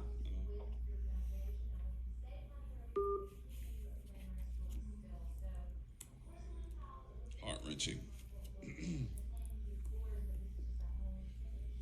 I gotta do it, y'all. I'll start over again at 1 o'clock for all of you that joined in and didn't know what was going on.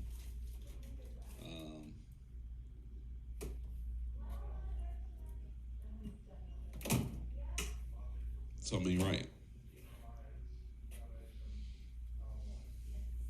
And this definition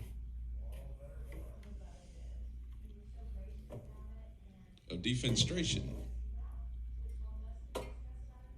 says the action of throwing someone out of a window.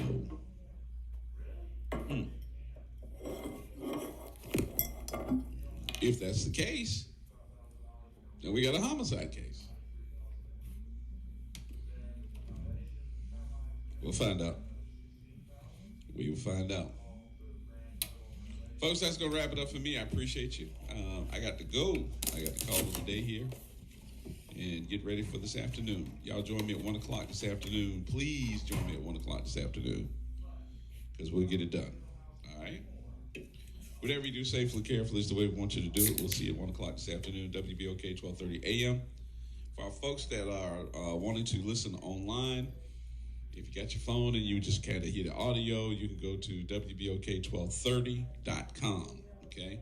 www.WBOK1230.com, and we will go there, okay? If not, make sure you join me on Facebook right here or go to the WBOK Facebook page, and you can get us there. Everybody, have a good rest of the day. We'll see you later.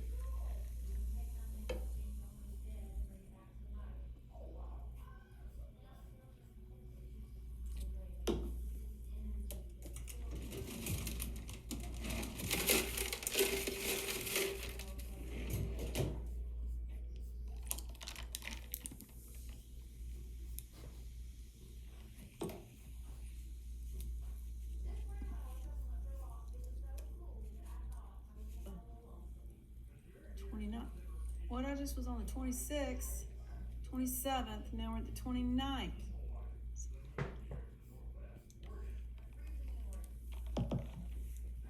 There's not a single thing happened in New Orleans on the 28th. But I know that a rapper was killed that day. Young Greatness. Wonder why they didn't have anything on there. Oh, and Seth Donaldson committed suicide by jumping through a solid glass window. Oh, I guess you wouldn't put suicide on there because, you know. Huh. Interesting. Thanks, NOPD. Thanks, well, you know who you are. Going on, Joycelyn? So I'm thinking to myself, Daryl, should I ask this question or should I be... People, what is going on? Our theme song for the day, and of course we want to make sure that you in the know, because we got to get it in, because everybody need to be a part of the conversation. What's going on? What's going on? Can somebody tell me what's going on? Yes, indeed. Whew. Welcome to Hump Day. It is Hump Day. And we got to talk, baby. We got to talk. Yesterday's program, a great program, and glad to see many of you. Yeah. A part of it online. It was interesting to me that yesterday a lot of the phone calls were less like, shoot, what in the world? Where did the phone calls go? A lot of people called me afterwards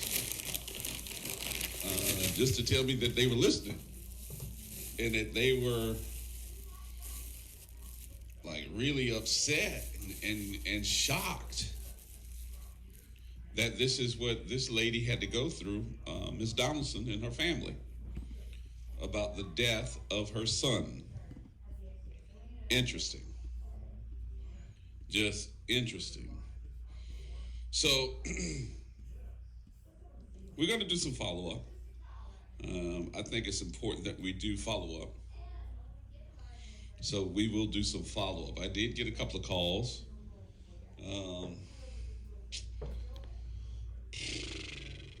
I got a couple of calls from some officials that were telling me they didn't know. I also got a couple of calls from folks in law enforcement. So, interesting. Just interesting. And I was really surprised that we did not get a lot of calls, no calls, not one call from our folks, meaning y'all. I was really surprised we didn't get calls from y'all. And so after the show, a couple of my folks called and asked me a couple of questions, and I was like, you know what? I need to ask you some questions. And they were like, what? I said, why didn't y'all call in during the show? And the reasoning behind that was that everybody just wanted to listen. I said, are you sure that's what it was? I said, it wasn't boring to you or nothing, huh? Because I didn't understand why nobody was picking up the phone like usual to comment. So, with that being said, I asked more than one person. Because I could see you online. I could see my folks online. They were commenting online. I could see Corlisa. I could see, I think, Sandra Muhammad. I could see everybody commenting online. But Wick and I, because John Wick, who's online with us now, saying good morning. All of us, we were in studio. I said, John, what's going on? I said, we got guests on the line. We got Ms. Donaldson on the line. We got the deputy chief from the Independent Police Monitor on the line. We got Katie Moore from Channel 4 on the line. But where are the comments from the people that listen to this show every day? And John said, man, that's a good question. I think more so than anything, everybody is like sitting back, just like listening. And I told John, I said, John, when the show was over, I went in the control room and sat with him for a minute, and I said, I gotta let you know something. He said, what? I said, man, I am whipped. This show beat me up mentally. You say, yep, I used to go through that all the time. I said, but as the host, as somebody that got to hear this, I said, there's not been too many times that I can tell you that I've been on the air and I have been speechless, didn't know what to say. And listening to this lady's anguish about, you know, I don't even think I got into mentally how are you and your family doing.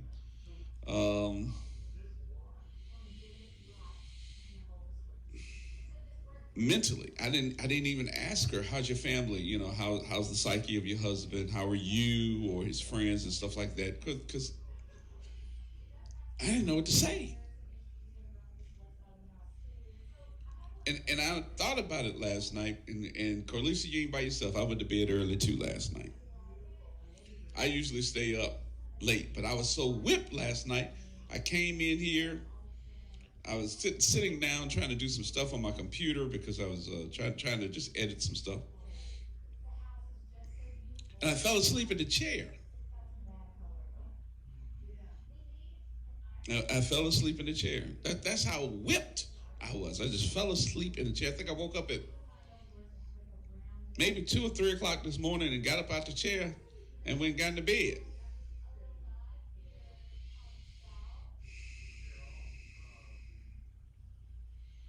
And I was sitting back and saying to myself,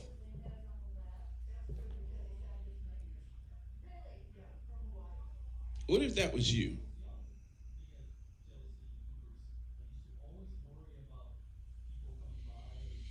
Well, what if that was somebody you knew?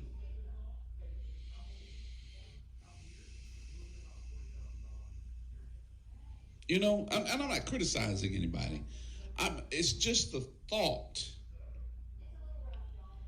that we're in 2020 and this lady cannot get anybody to help her.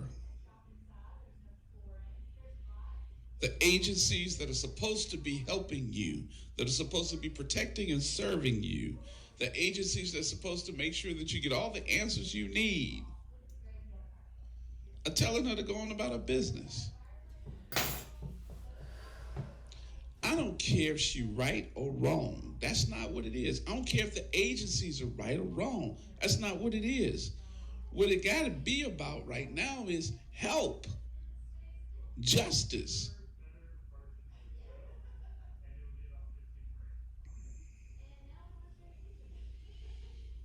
And I think these folks deserve that. But all the folks that can help are like, shh, don't say nothing. Ignore her. She'll go away. Shh, be quiet. She's going to want a meeting with you. Don't meet with her. And it made me go, what the hell is going on? What is it?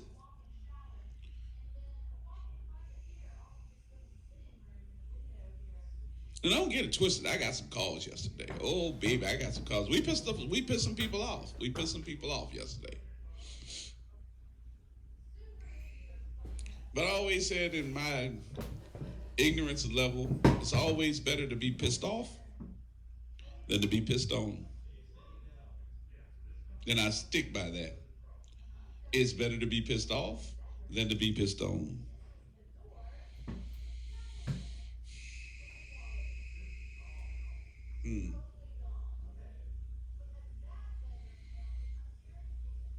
So I'm getting to the point now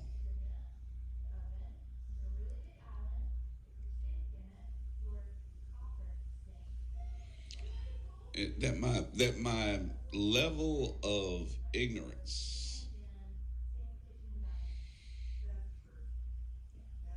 made me go, no.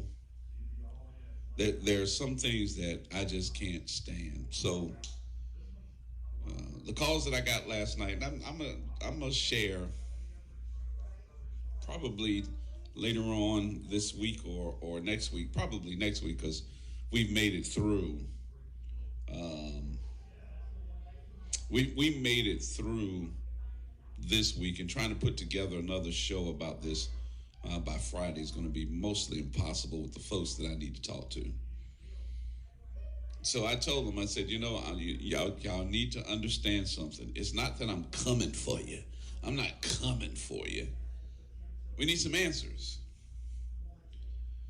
And I guess my verbiage in putting this out goes like this.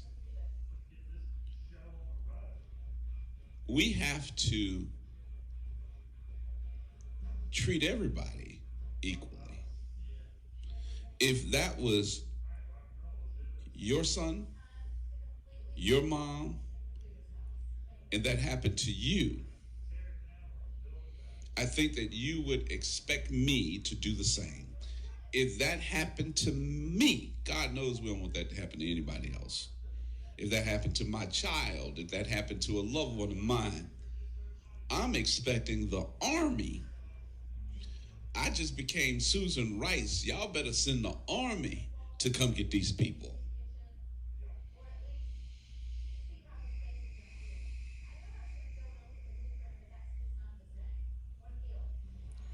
So when I got off the air, and I think I left the building probably about 4:30. I was walking slow to my car because I was just whipped.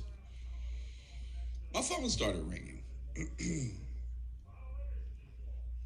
Numbers I had never seen before. Numbers I was like, who is this? And y'all got to know that when you're calling me and I don't know your number not in my phone, more than likely you're going to get voicemail. Because they got so many scam artists out here today, I don't even answer the phones. They go, hey, I'm calling from so-so and so-and-so. Don't call me no more. Please don't call me no more. I'm being nice this time. Next time you're going to get cussed out. Then they call you right back the next day. Can you hear me? Like, no, I don't want to hear you. So I started getting text messages. Hey, Gerard, this is so-so and so. Can you call me back? So I started calling folks back. What's up?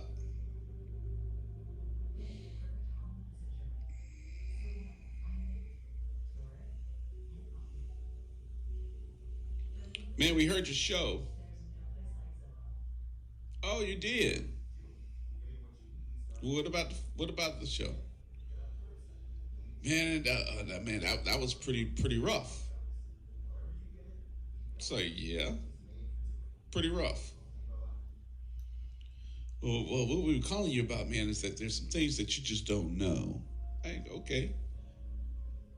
Kind of late to call me about some things that I don't know now. Why didn't you call while we were on the air? Well, it'd probably be better to talk to you one-on-one about it. I want to know, can you stop by the office? I was like, sure, I'll stop by your office. I can't come today. I'm not coming today. I'll stop by there when I get some more information and can put some other stuff together. And I said, not only that, I need to make sure that we meet with the homicide detectives or the detectives that can rule this. I said, because somebody can change the ruling. And I said, what you don't want me to do is to start looking in the deaths in the last 2 years of the number of folks that were considered homicides. But because you all wanted your former mayor to walk out of the office with the lowest homicide rate that he's ever had in the history of New Orleans, y'all wanted him to walk out with that title. He's the only mayor in the history of mayors to have a homicide rate lower than anybody in any year that somebody's been mayor and wanted him to have that title. Oh, baby, politics got a lot to do with this. Found that out yesterday. They wanted Mitch to be able to walk out the door as the mayor that had the lowest homicide rate in the history of New Orleans. So all those murders, all those homicides that could have been considered homicides that were called other stuff, they were considered suicides. They were considered unclassified.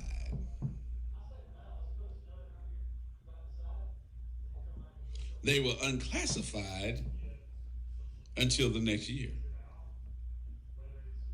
Baby, they was unclassified until the next year, which you got to remember.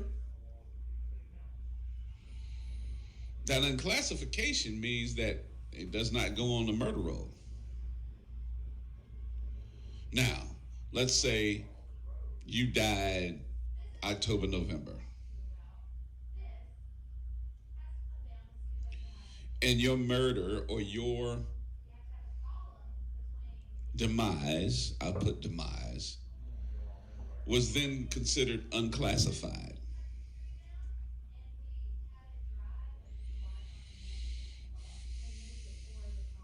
It could have been unclassified for months.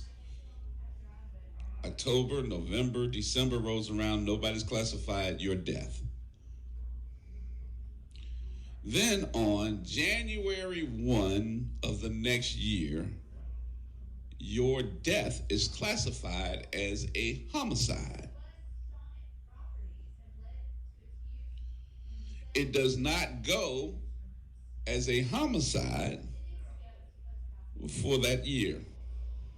It goes as a homicide of the next year.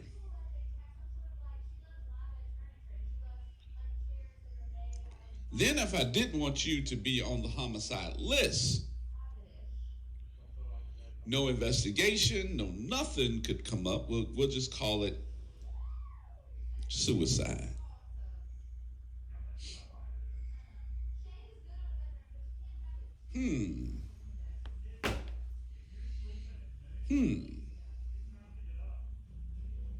Look like to me that some folks are very scared to say some stuff because of not because of the building or the folks with the development, because of the fact that this goes a little bit higher. See, we were at one level thinking yesterday that, okay, somebody done put these plate glass windows. That's a part of it. But it also had to do with something in keeping that level of homicides low. So if I can keep those homicides low, then when I leave out of here, I can be like, I was the guy that got the homicide level lower than anybody. And then the next year, they can come back with those unclassified deaths, and then they can classify them. But right now, y'all better make sure that these deaths are either unclassified or something else, or suicide.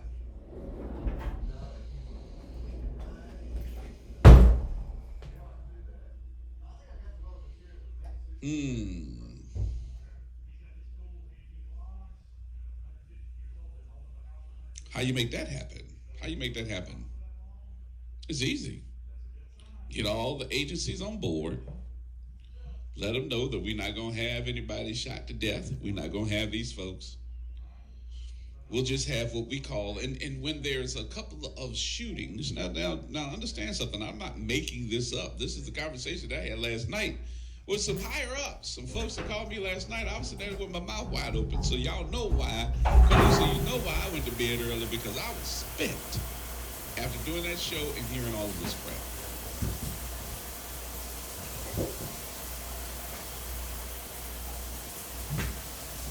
And I think one of the things that I had to do was to not only just wrap my mind around it, but I have not called Miss Amy Dawson. I have not called her back to tell her this. More than likely they online with us this morning. I know that she's going to be listening.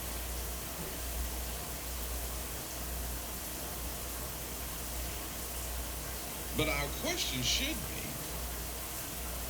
because if you live in New Orleans, you know exactly what I'm getting ready to say.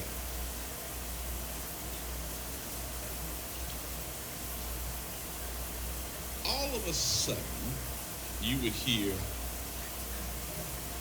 we have a plethora.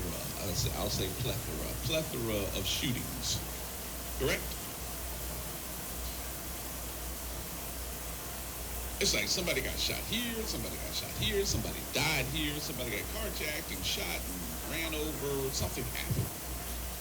It's like that would happen like once or twice in a month.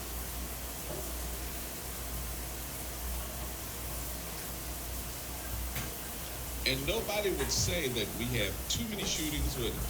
We would title those shootings, we would title those deaths or murders as a spike. That's how they titled them. Oh, it's just a spike in shootings. And there's no such thing as a spike in deaths.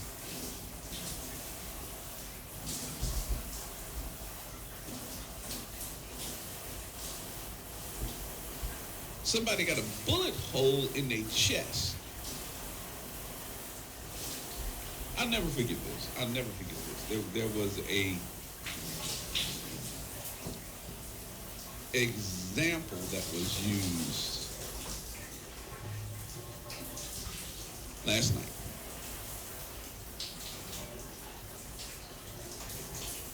I don't know if y'all remember this, but I'm gonna give you the example.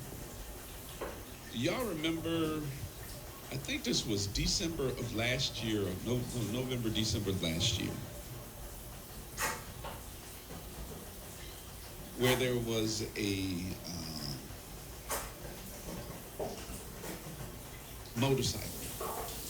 Guy was riding at a high rate of speed, and he crashed. And they said that it was an accident.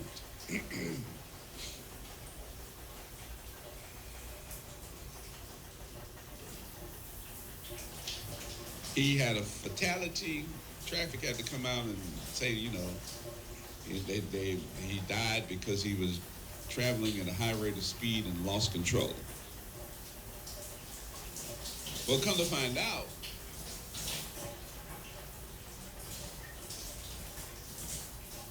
now this is what was told to me. I do not know. I need to clarify it, but I'm just sharing the story with you. Come to find out, the guy was traveling at a high rate of speed because he was running from somebody in a car that pulled up on him and shot out the window and shot him while he was riding that bike. He crashed because he was trying to get away from him, and he passed out, lost blood, killed himself. That's what they said. He lost his way, crashed that bike, and he died because of the crash.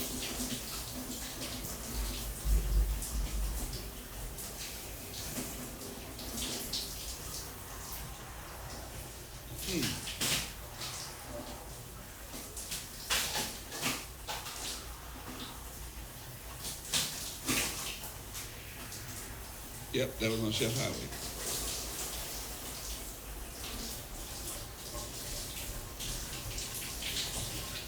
That was on Chef Highway.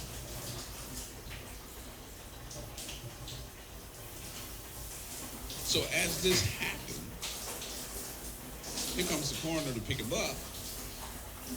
They turn him over and find out that he got an entry wound in the chest and an exit wound out the back. So you're looking at a bullet that entered through the chest and exited out his back.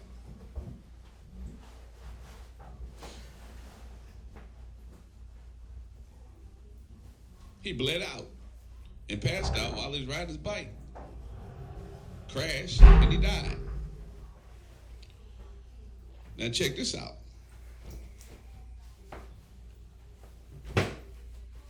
Because they couldn't find the bullet,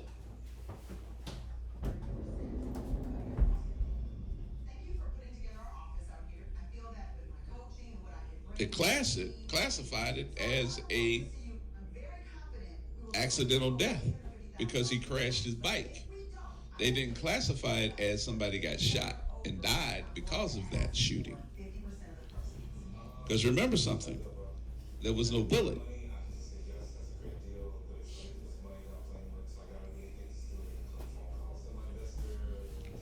The wound was through and through.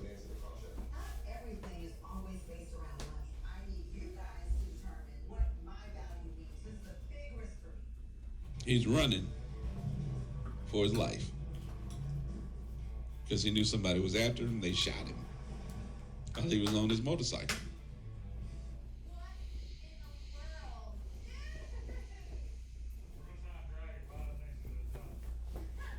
Was not classified as a murder. I mean, come on, y'all. Come on, think about it.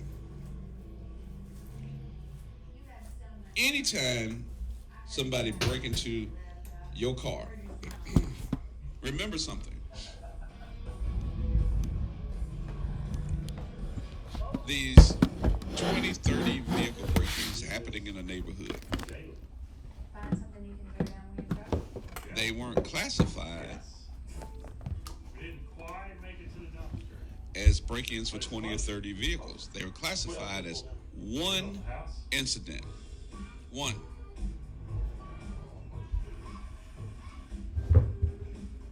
The school bus yellow is gone? Not 20 or 30, but one incident. It's all going away. But the rod is gone. That means that there was only one report, so it only looks like one incident on the reports. And I'm sitting back and saying to myself, yeah, I'm loving these no. colors on the cabinets because she loves copper and earthy colors. This is very shy. 20 or 30 car burglaries that's put on one incident report. Yeah, you're welcome. I love the colors so much. It's fitting right in there with my green, sagey, copper, warm, natural wood. So some of this has to do with manpower. Some of this has to do with, I think, shoddy investigations. But I think the majority of this has to do with manpower, overtime money, not having the proper skills as an investigator or a homicide detective.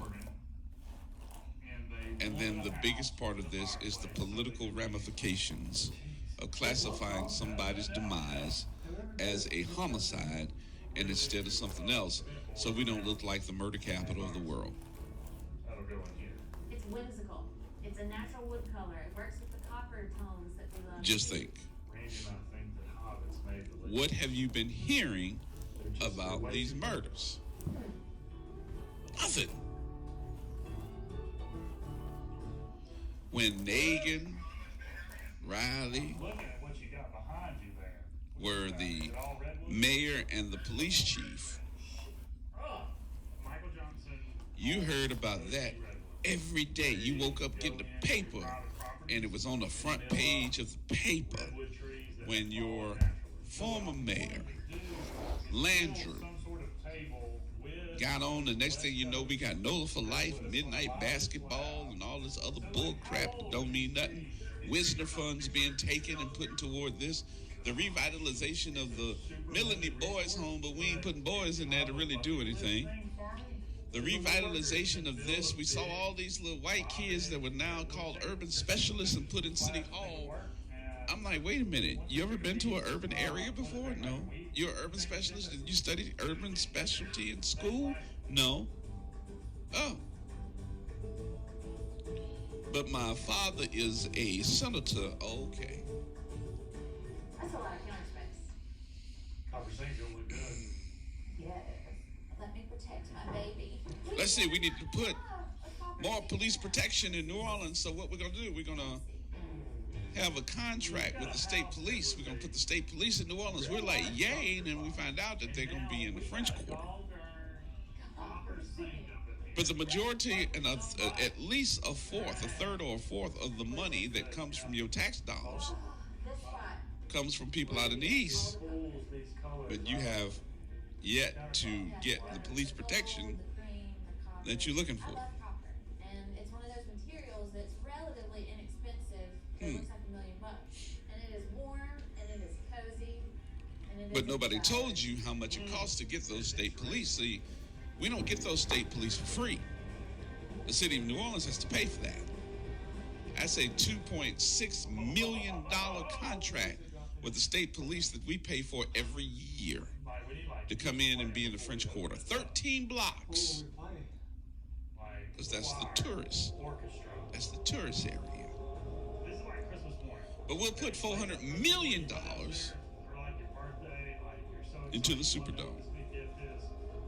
And it's this one package that we get to unwrap. Man, that's pretty. See, this building that Seth fell out of was sold. Somebody bought it. And I need to make sure that there was nothing that was going to interfere with this sale of a building. There was nothing that was going to interfere with what we were going to do with this building, because big corporations were buying that. They were going to make sure that we could put this up as a place where folks could stay. You coming to town? It's a great place to have as condominiums where we could say, guess what we got? What we got? Timeshares. What? Yeah, this is going to be timeshares. They just love. So now y'all see why I'm spent. Adopted at PetSmart. Adopt today at a PetSmart near you. The death Discover the place of Seth Donaldson at Ferguson Bath, Kitchen, and Lighting Gallery. Our consultants provide not being classified as a murder, They'll help you choose from the best selection not being classified as anything such as an accident, but being classified as a suicide was wrong.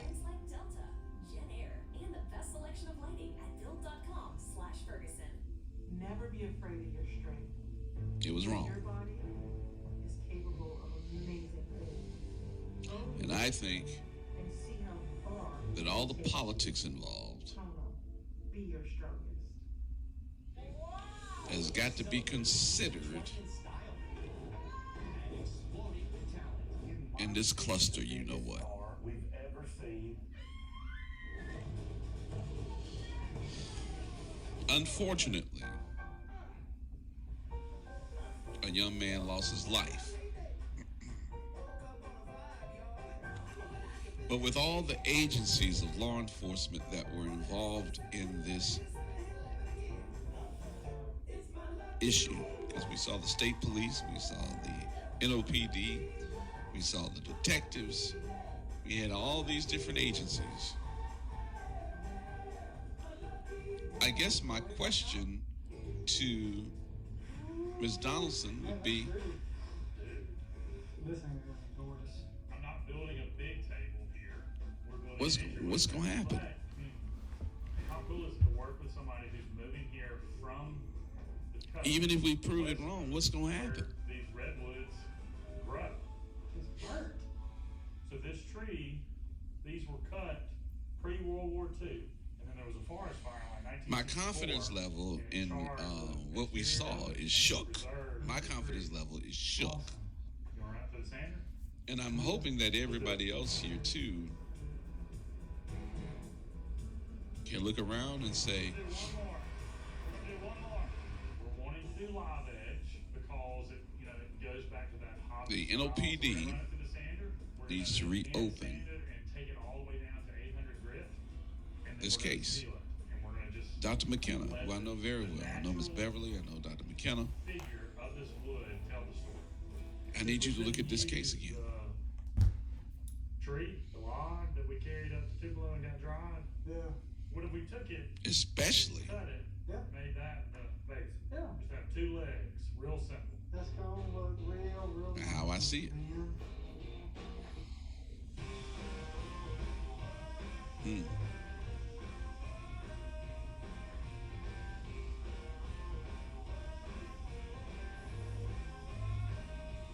Windows are going in. I don't want to look around and say to myself that We never get to do new windows. Never.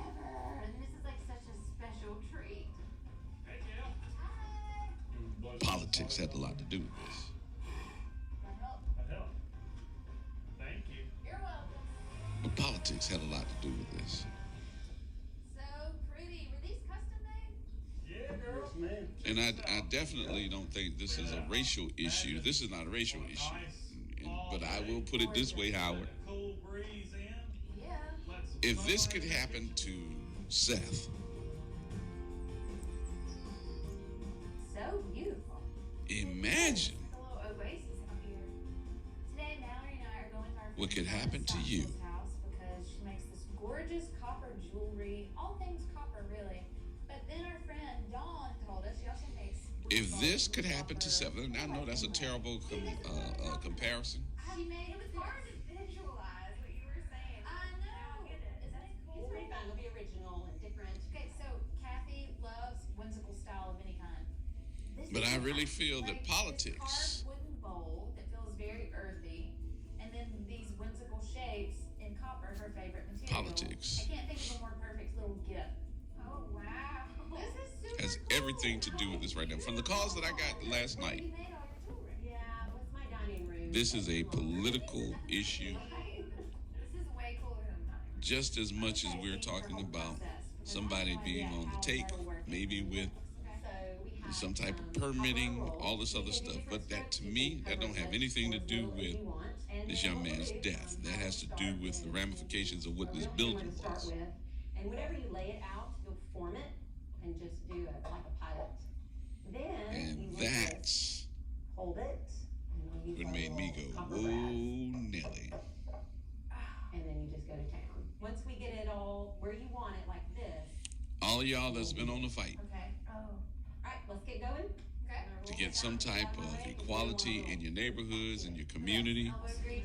When we're starting to look around and saying, this is wrong, this is wrong, this is wrong, y'all know good and damn well y'all got ignored more than I did by the previous administration and called everything but a child of God. What a great idea. I don't know, maybe dumb, but a great idea. And I would not put this past those folks that had the audacity to write and publish audits entitled The Return to Splendor. It is. Because those are tiny little dents. It's gonna take a minute. Okay. All right, we can go. All right. Stand up for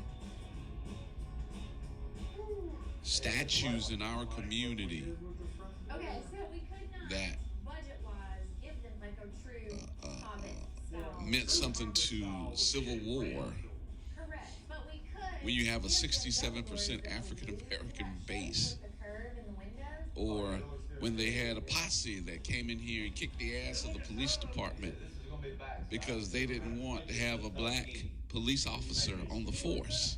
Y'all remember this? Put me sideways, would I be skinnier? I'll have to hit the gym a little bit before I can start. And then the ultimate, your former mayor talking about something he's going to be on a tour, writing a book about equality and racial harmony. Come on. Yeah, it's finally at the point where I will go in this bathroom.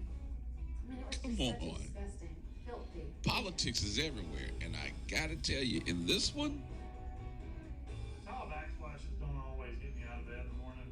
Seth's death is fallen under a category that is not a homicide. I wanted it to feel like a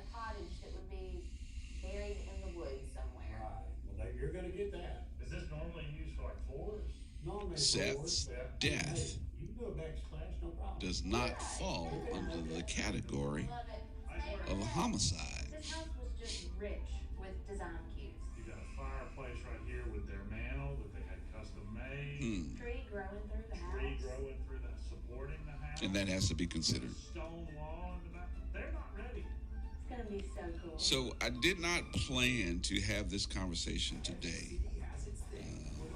For the whole show, I did want to talk about it for a few minutes. Because this has bothered me. And then I got some more telephone calls I got to return today from powers that be that heard the show yesterday or went back and saw it last night. Because I did see a lot of folks going back and seeing the show. But I got to thank Miss Amy Donaldson. I got to thank Katie Moore from Channel 4. I got to thank Stella Cement, who is the deputy chief over at the IPM's office. I got some more folks that I've reached out for, but they have yet to return the call. Now, a lot of folks want to talk to me off record, you know. They don't want to be on record. Doctor or a nurse. I can write you a prescription for that. If there's ever an emergency. Some of them I will let talk to me off record. But the part of this that makes me sick is the ones that can make the difference that want to talk to me about this off record. And I'm just shaking my head the entire time going like, you can make a difference. Why you want to talk to me about this off record? It's complicated. What? At Target, the things that matter are always within reach. What we value most shouldn't cost more. So the death of this young man. Corona vibes bursting with tropical flavors. It's a match made in hard seltzer paradise. Introducing the Corona Hard Seltzer Tropical Pack. It's political. You want a vision? Is this what you want? You don't understand the business. You don't understand the science. Your mother is terrified. We're not gonna stop. If I testify, I may never work again. With Skechers Max cushioning, you get more. More cushion. It's political. Maximum Ultra Go cushioning. Skechers Air. And unfortunately, And rubber outsole contact points for added traction and durability. Seth's death Skechers Max cushioning collection. is a part of the political process. Mom's gonna kill us.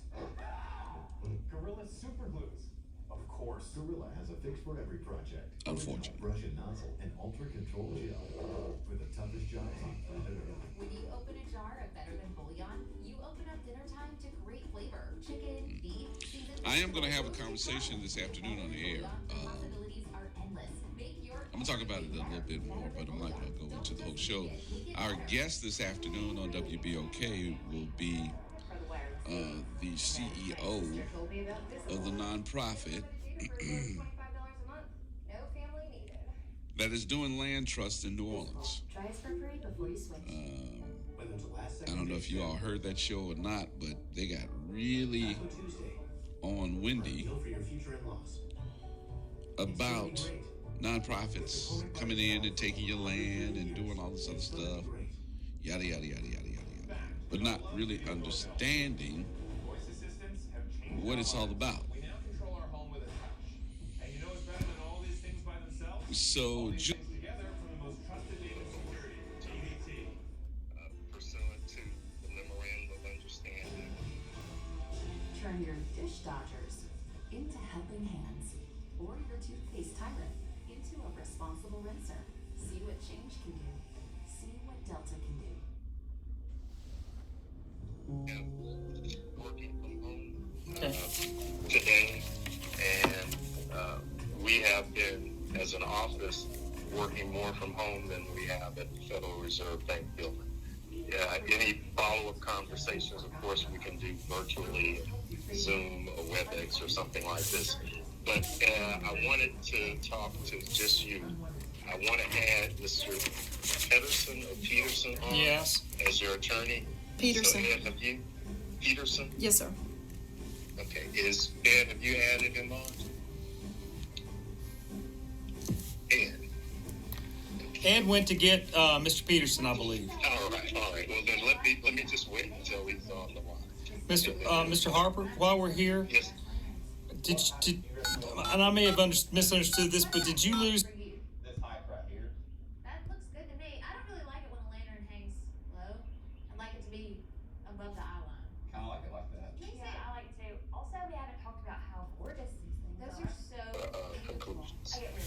You can't tell us anything about your findings, your conclusions. I'm not at liberty to disclose it. It's one of the few times where we have any situation where once we've completed a matter, but under that separate memorandum of understanding, which I do believe is a public record, I would certainly say so. But again, it may not be, according to the police department. The actual contents of the and results of the investigation, it's their authority and their authority only when to make that public, if at all. So can I ask a question? Certainly. So you were just investigating essentially the white shirts portion of this. What I said to you was kind of verbatim from the memorandum of understanding. Yeah. If in fact we had found anything else, we would have had an obligation to report it to NOPD, and obviously I don't want to speculate about that. We did not in this particular instance refer any additional matters to them.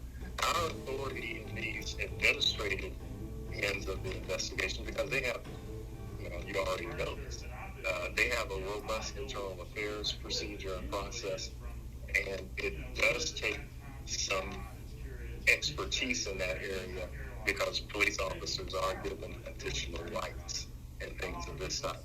But in an administrative matter like this, they have to increase objectivity and independence on the investigation itself, since it could include the superintendent, his deputies, or those folks in the commander/captain level. The Inspector General in the previous administration of this office entered into a memorandum of understanding. The current superintendent and I we didn't have to re-implement it. We signed a new agreement just to make sure that both our names were honored. As you know, he's been on board for a year or so now. I forget how long. So we have that same agreement with him. And I don't know the history as well of Mr. Pedersen, but of course the NOPD is under a consent decree. So they felt that this was one way to add some autonomy. I don't report to the superintendent. I don't report to Ms. Westbrook. We write and produce this document based on our own investigation. Is there any identifying information that you can provide that would help me formulate a request should I send it? Didn't we apply an OIG number to this? Yes, I can, Mr. Peterson, can you hear me? Yes, I can. I can see what our identifier code is for it, and what I would suggest is that you simply just pick up the phone and call Miss Westbrook and let her know that she had talked to us, and that would it be possible to get a copy of the report completed by the OIG. Okay. I think that might be the most efficient, least intrusive manner, and I hopefully will be successful in that endeavor. Okay. Yeah, and Mr. Peterson, in an overabundance of caution, I'll check with our general counsel. We have to put a number on anything that we open up and do anything on. I'll just make sure that from her review, that would not violate the memorandum of understanding. So Ed's suggestion, I think, is a good first step to take. And then I'll be able to answer that question if you're not successful on whether I can disclose that. Okay. All right, Mr. and Mrs. Donaldson. I have a question. I'm sorry to interrupt. Oh, yes, ma'am. I didn't know if you were closing. Well, did your investigation include Safety and Permits Department? Let me pause a moment. The investigation was conducted pursuant to our memorandum of understanding with NOPD. Right. We do not have an allegation regarding the safety and permits that would fall clearly within the jurisdiction of the Inspector General.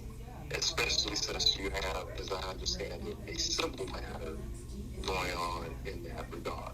Now, it is known to the public in New Orleans that my office has been involved in an ongoing, an investigation of safety and permits in other areas that has resulted in the indictment or criminal information against one individual. And I disclosed to the mayor and the city council that we were involved in ongoing investigations of some activities of safety and permits not related to your son's circumstances. So, in other words, we're looking at other issues related to safety and permits than the ones you've raised. And at this time, I don't have a factual or legal basis to look any further into the issues that you raised in your lawsuit. I've not looked at the lawsuit. But if there are some that you think might fall within our jurisdiction that we don't know about, you can certainly make those available to us. But right now, the short answer is we have other matters where we're reviewing safety and permits that have been disclosed to the public. I'm dancing around the head of Ken, Mr. and Mrs. Donaldson. You deserve some straight talk. We're involved in looking at serious potential violations of criminal law regarding safety and permits. Right, because you got the stinking Hard Rock Cafe in the middle of Canal Street. Yes, sir. Yes, sir. So forgive me for going into that routine. I was thinking, okay, I got to talk that way, but that's not. You deserve to know that. I mean, and we're going to be continuing to work on those issues for some time. I'll be glad to share the letters with you there in the public domain that I sent to the mayor and the city council back in January. Oh, I have it. Made it very clear. I have it. I can share this with you. We are taking all of the aspects of that matter extremely seriously. So let me ask you this. Are you guys looking back at any other inspections? What's your look back window? I mean, if you see this, I'm just going to say it, you might not, but the Hard Rock Cafes in Canal Street, do you really think that's the first violation, the first problem? No, they've reported. Or are you going to look back further? How far are you going to look back? No, I can't comment on what we're looking at now. I can share with you what was in the press release from the U.S. Attorney's Office, and that is the allegations against the one individual that's been charged go back to 2014 with kind of an open-ended assertion in the charging document alleging that he took money in exchange for approving permits. So that would be my official way of answering that. But yeah, it goes back further. Is his name in the public, is that guy's name in the public domain? It's Kelvin Richardson. Kevin. And there was a press release issued by the U.S. Attorney's Office that also disclosed that the Office of Inspector General had contributed to that investigation along with other federal agencies. Okay. Can I ask, I'm paying quite a lot of attention to the Safety and Permits Department and the new job description that the mayor has created that seems quite interesting for the new director, the Sonder person that came from San Francisco through Sonder.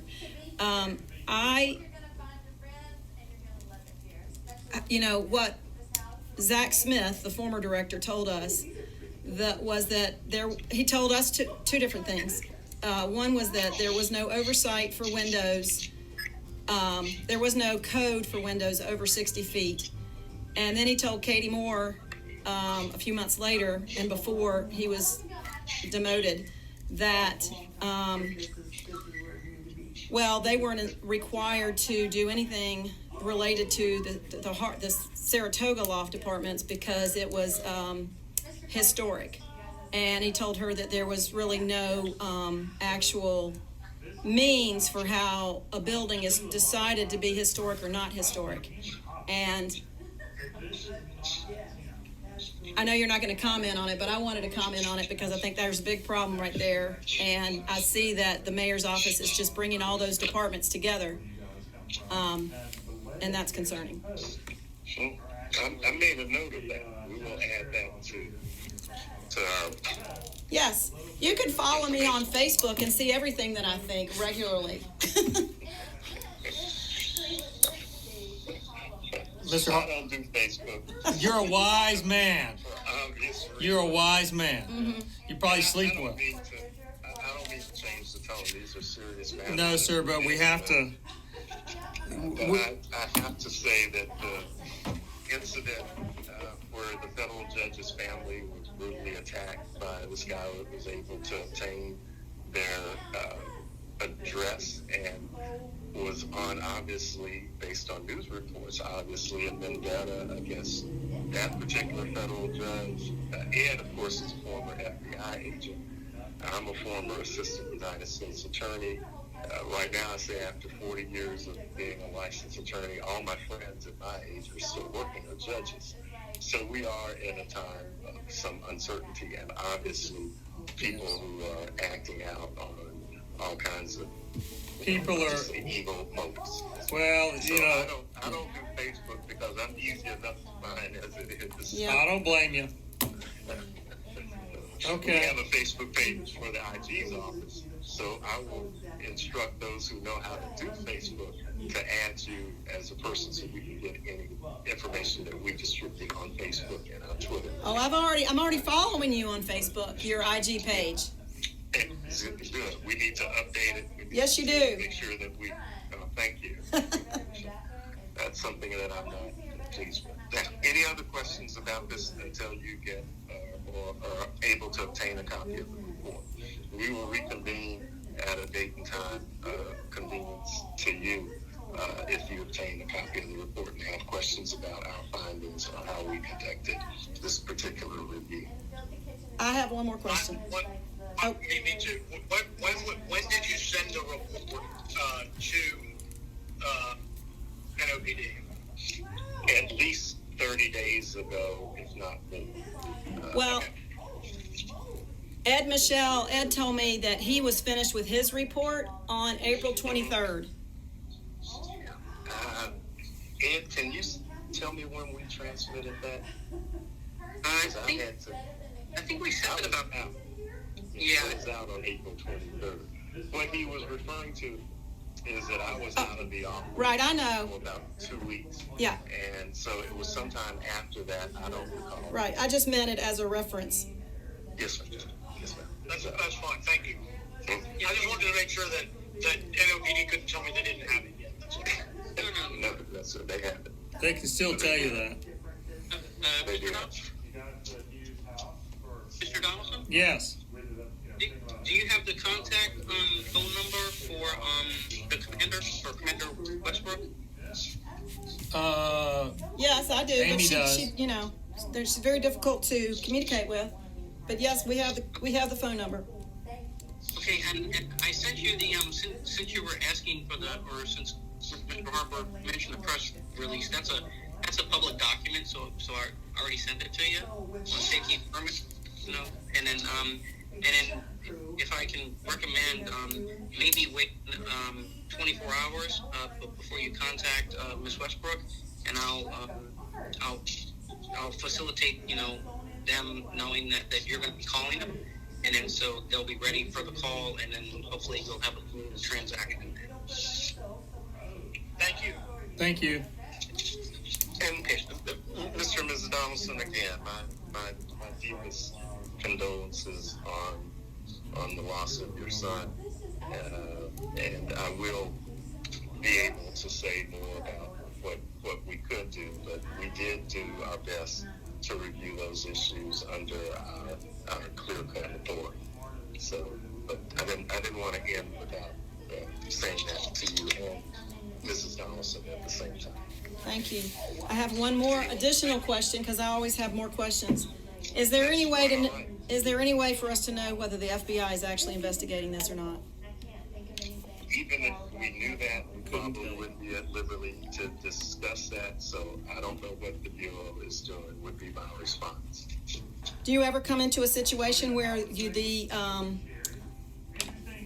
the breadth of your jurisdiction comes to an end and you forward something over there to them? That does happen, yes. as you'll see when you read that press release, that case that we worked jointly with, I think the Bureau is specifically named in the press release, and the other agencies, just the disclosure of that relationship generally is handled by whoever is primarily responsible for the matter. So we refer matters to them, have in the past, and it's in the public domain, and we'll continue with that practice. Okay. With our federal, you notice that I'm a former Fed, Ed's a former Fed, General Counsel was with the U.S. Attorney's Office for 30-something years as an assistant U.S. Attorney.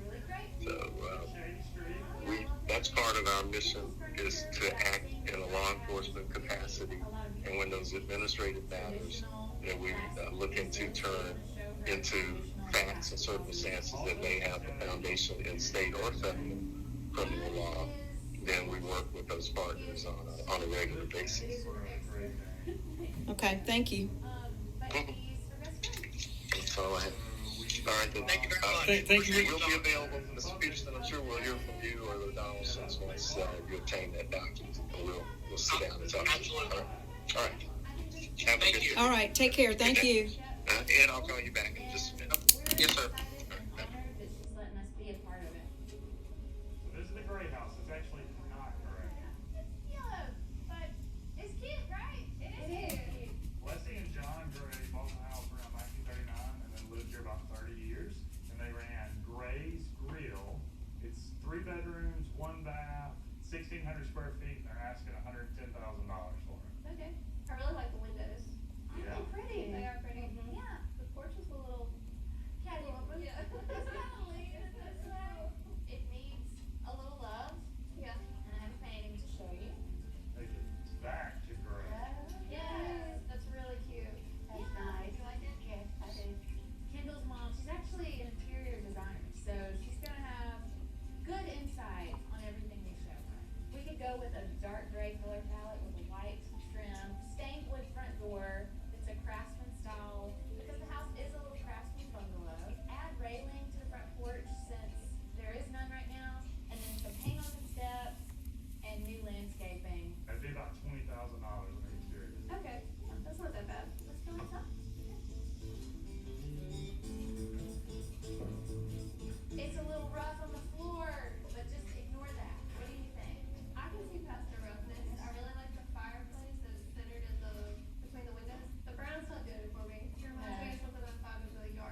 1,600 square feet, 3 bedrooms, 1 bath, and it's listed for 110,000. Everything that we would do would come in around 100 grand, so you'd be all in at $210,000. Okay, so below budget. A little smaller. We have one we want to show you that's a little bit bigger.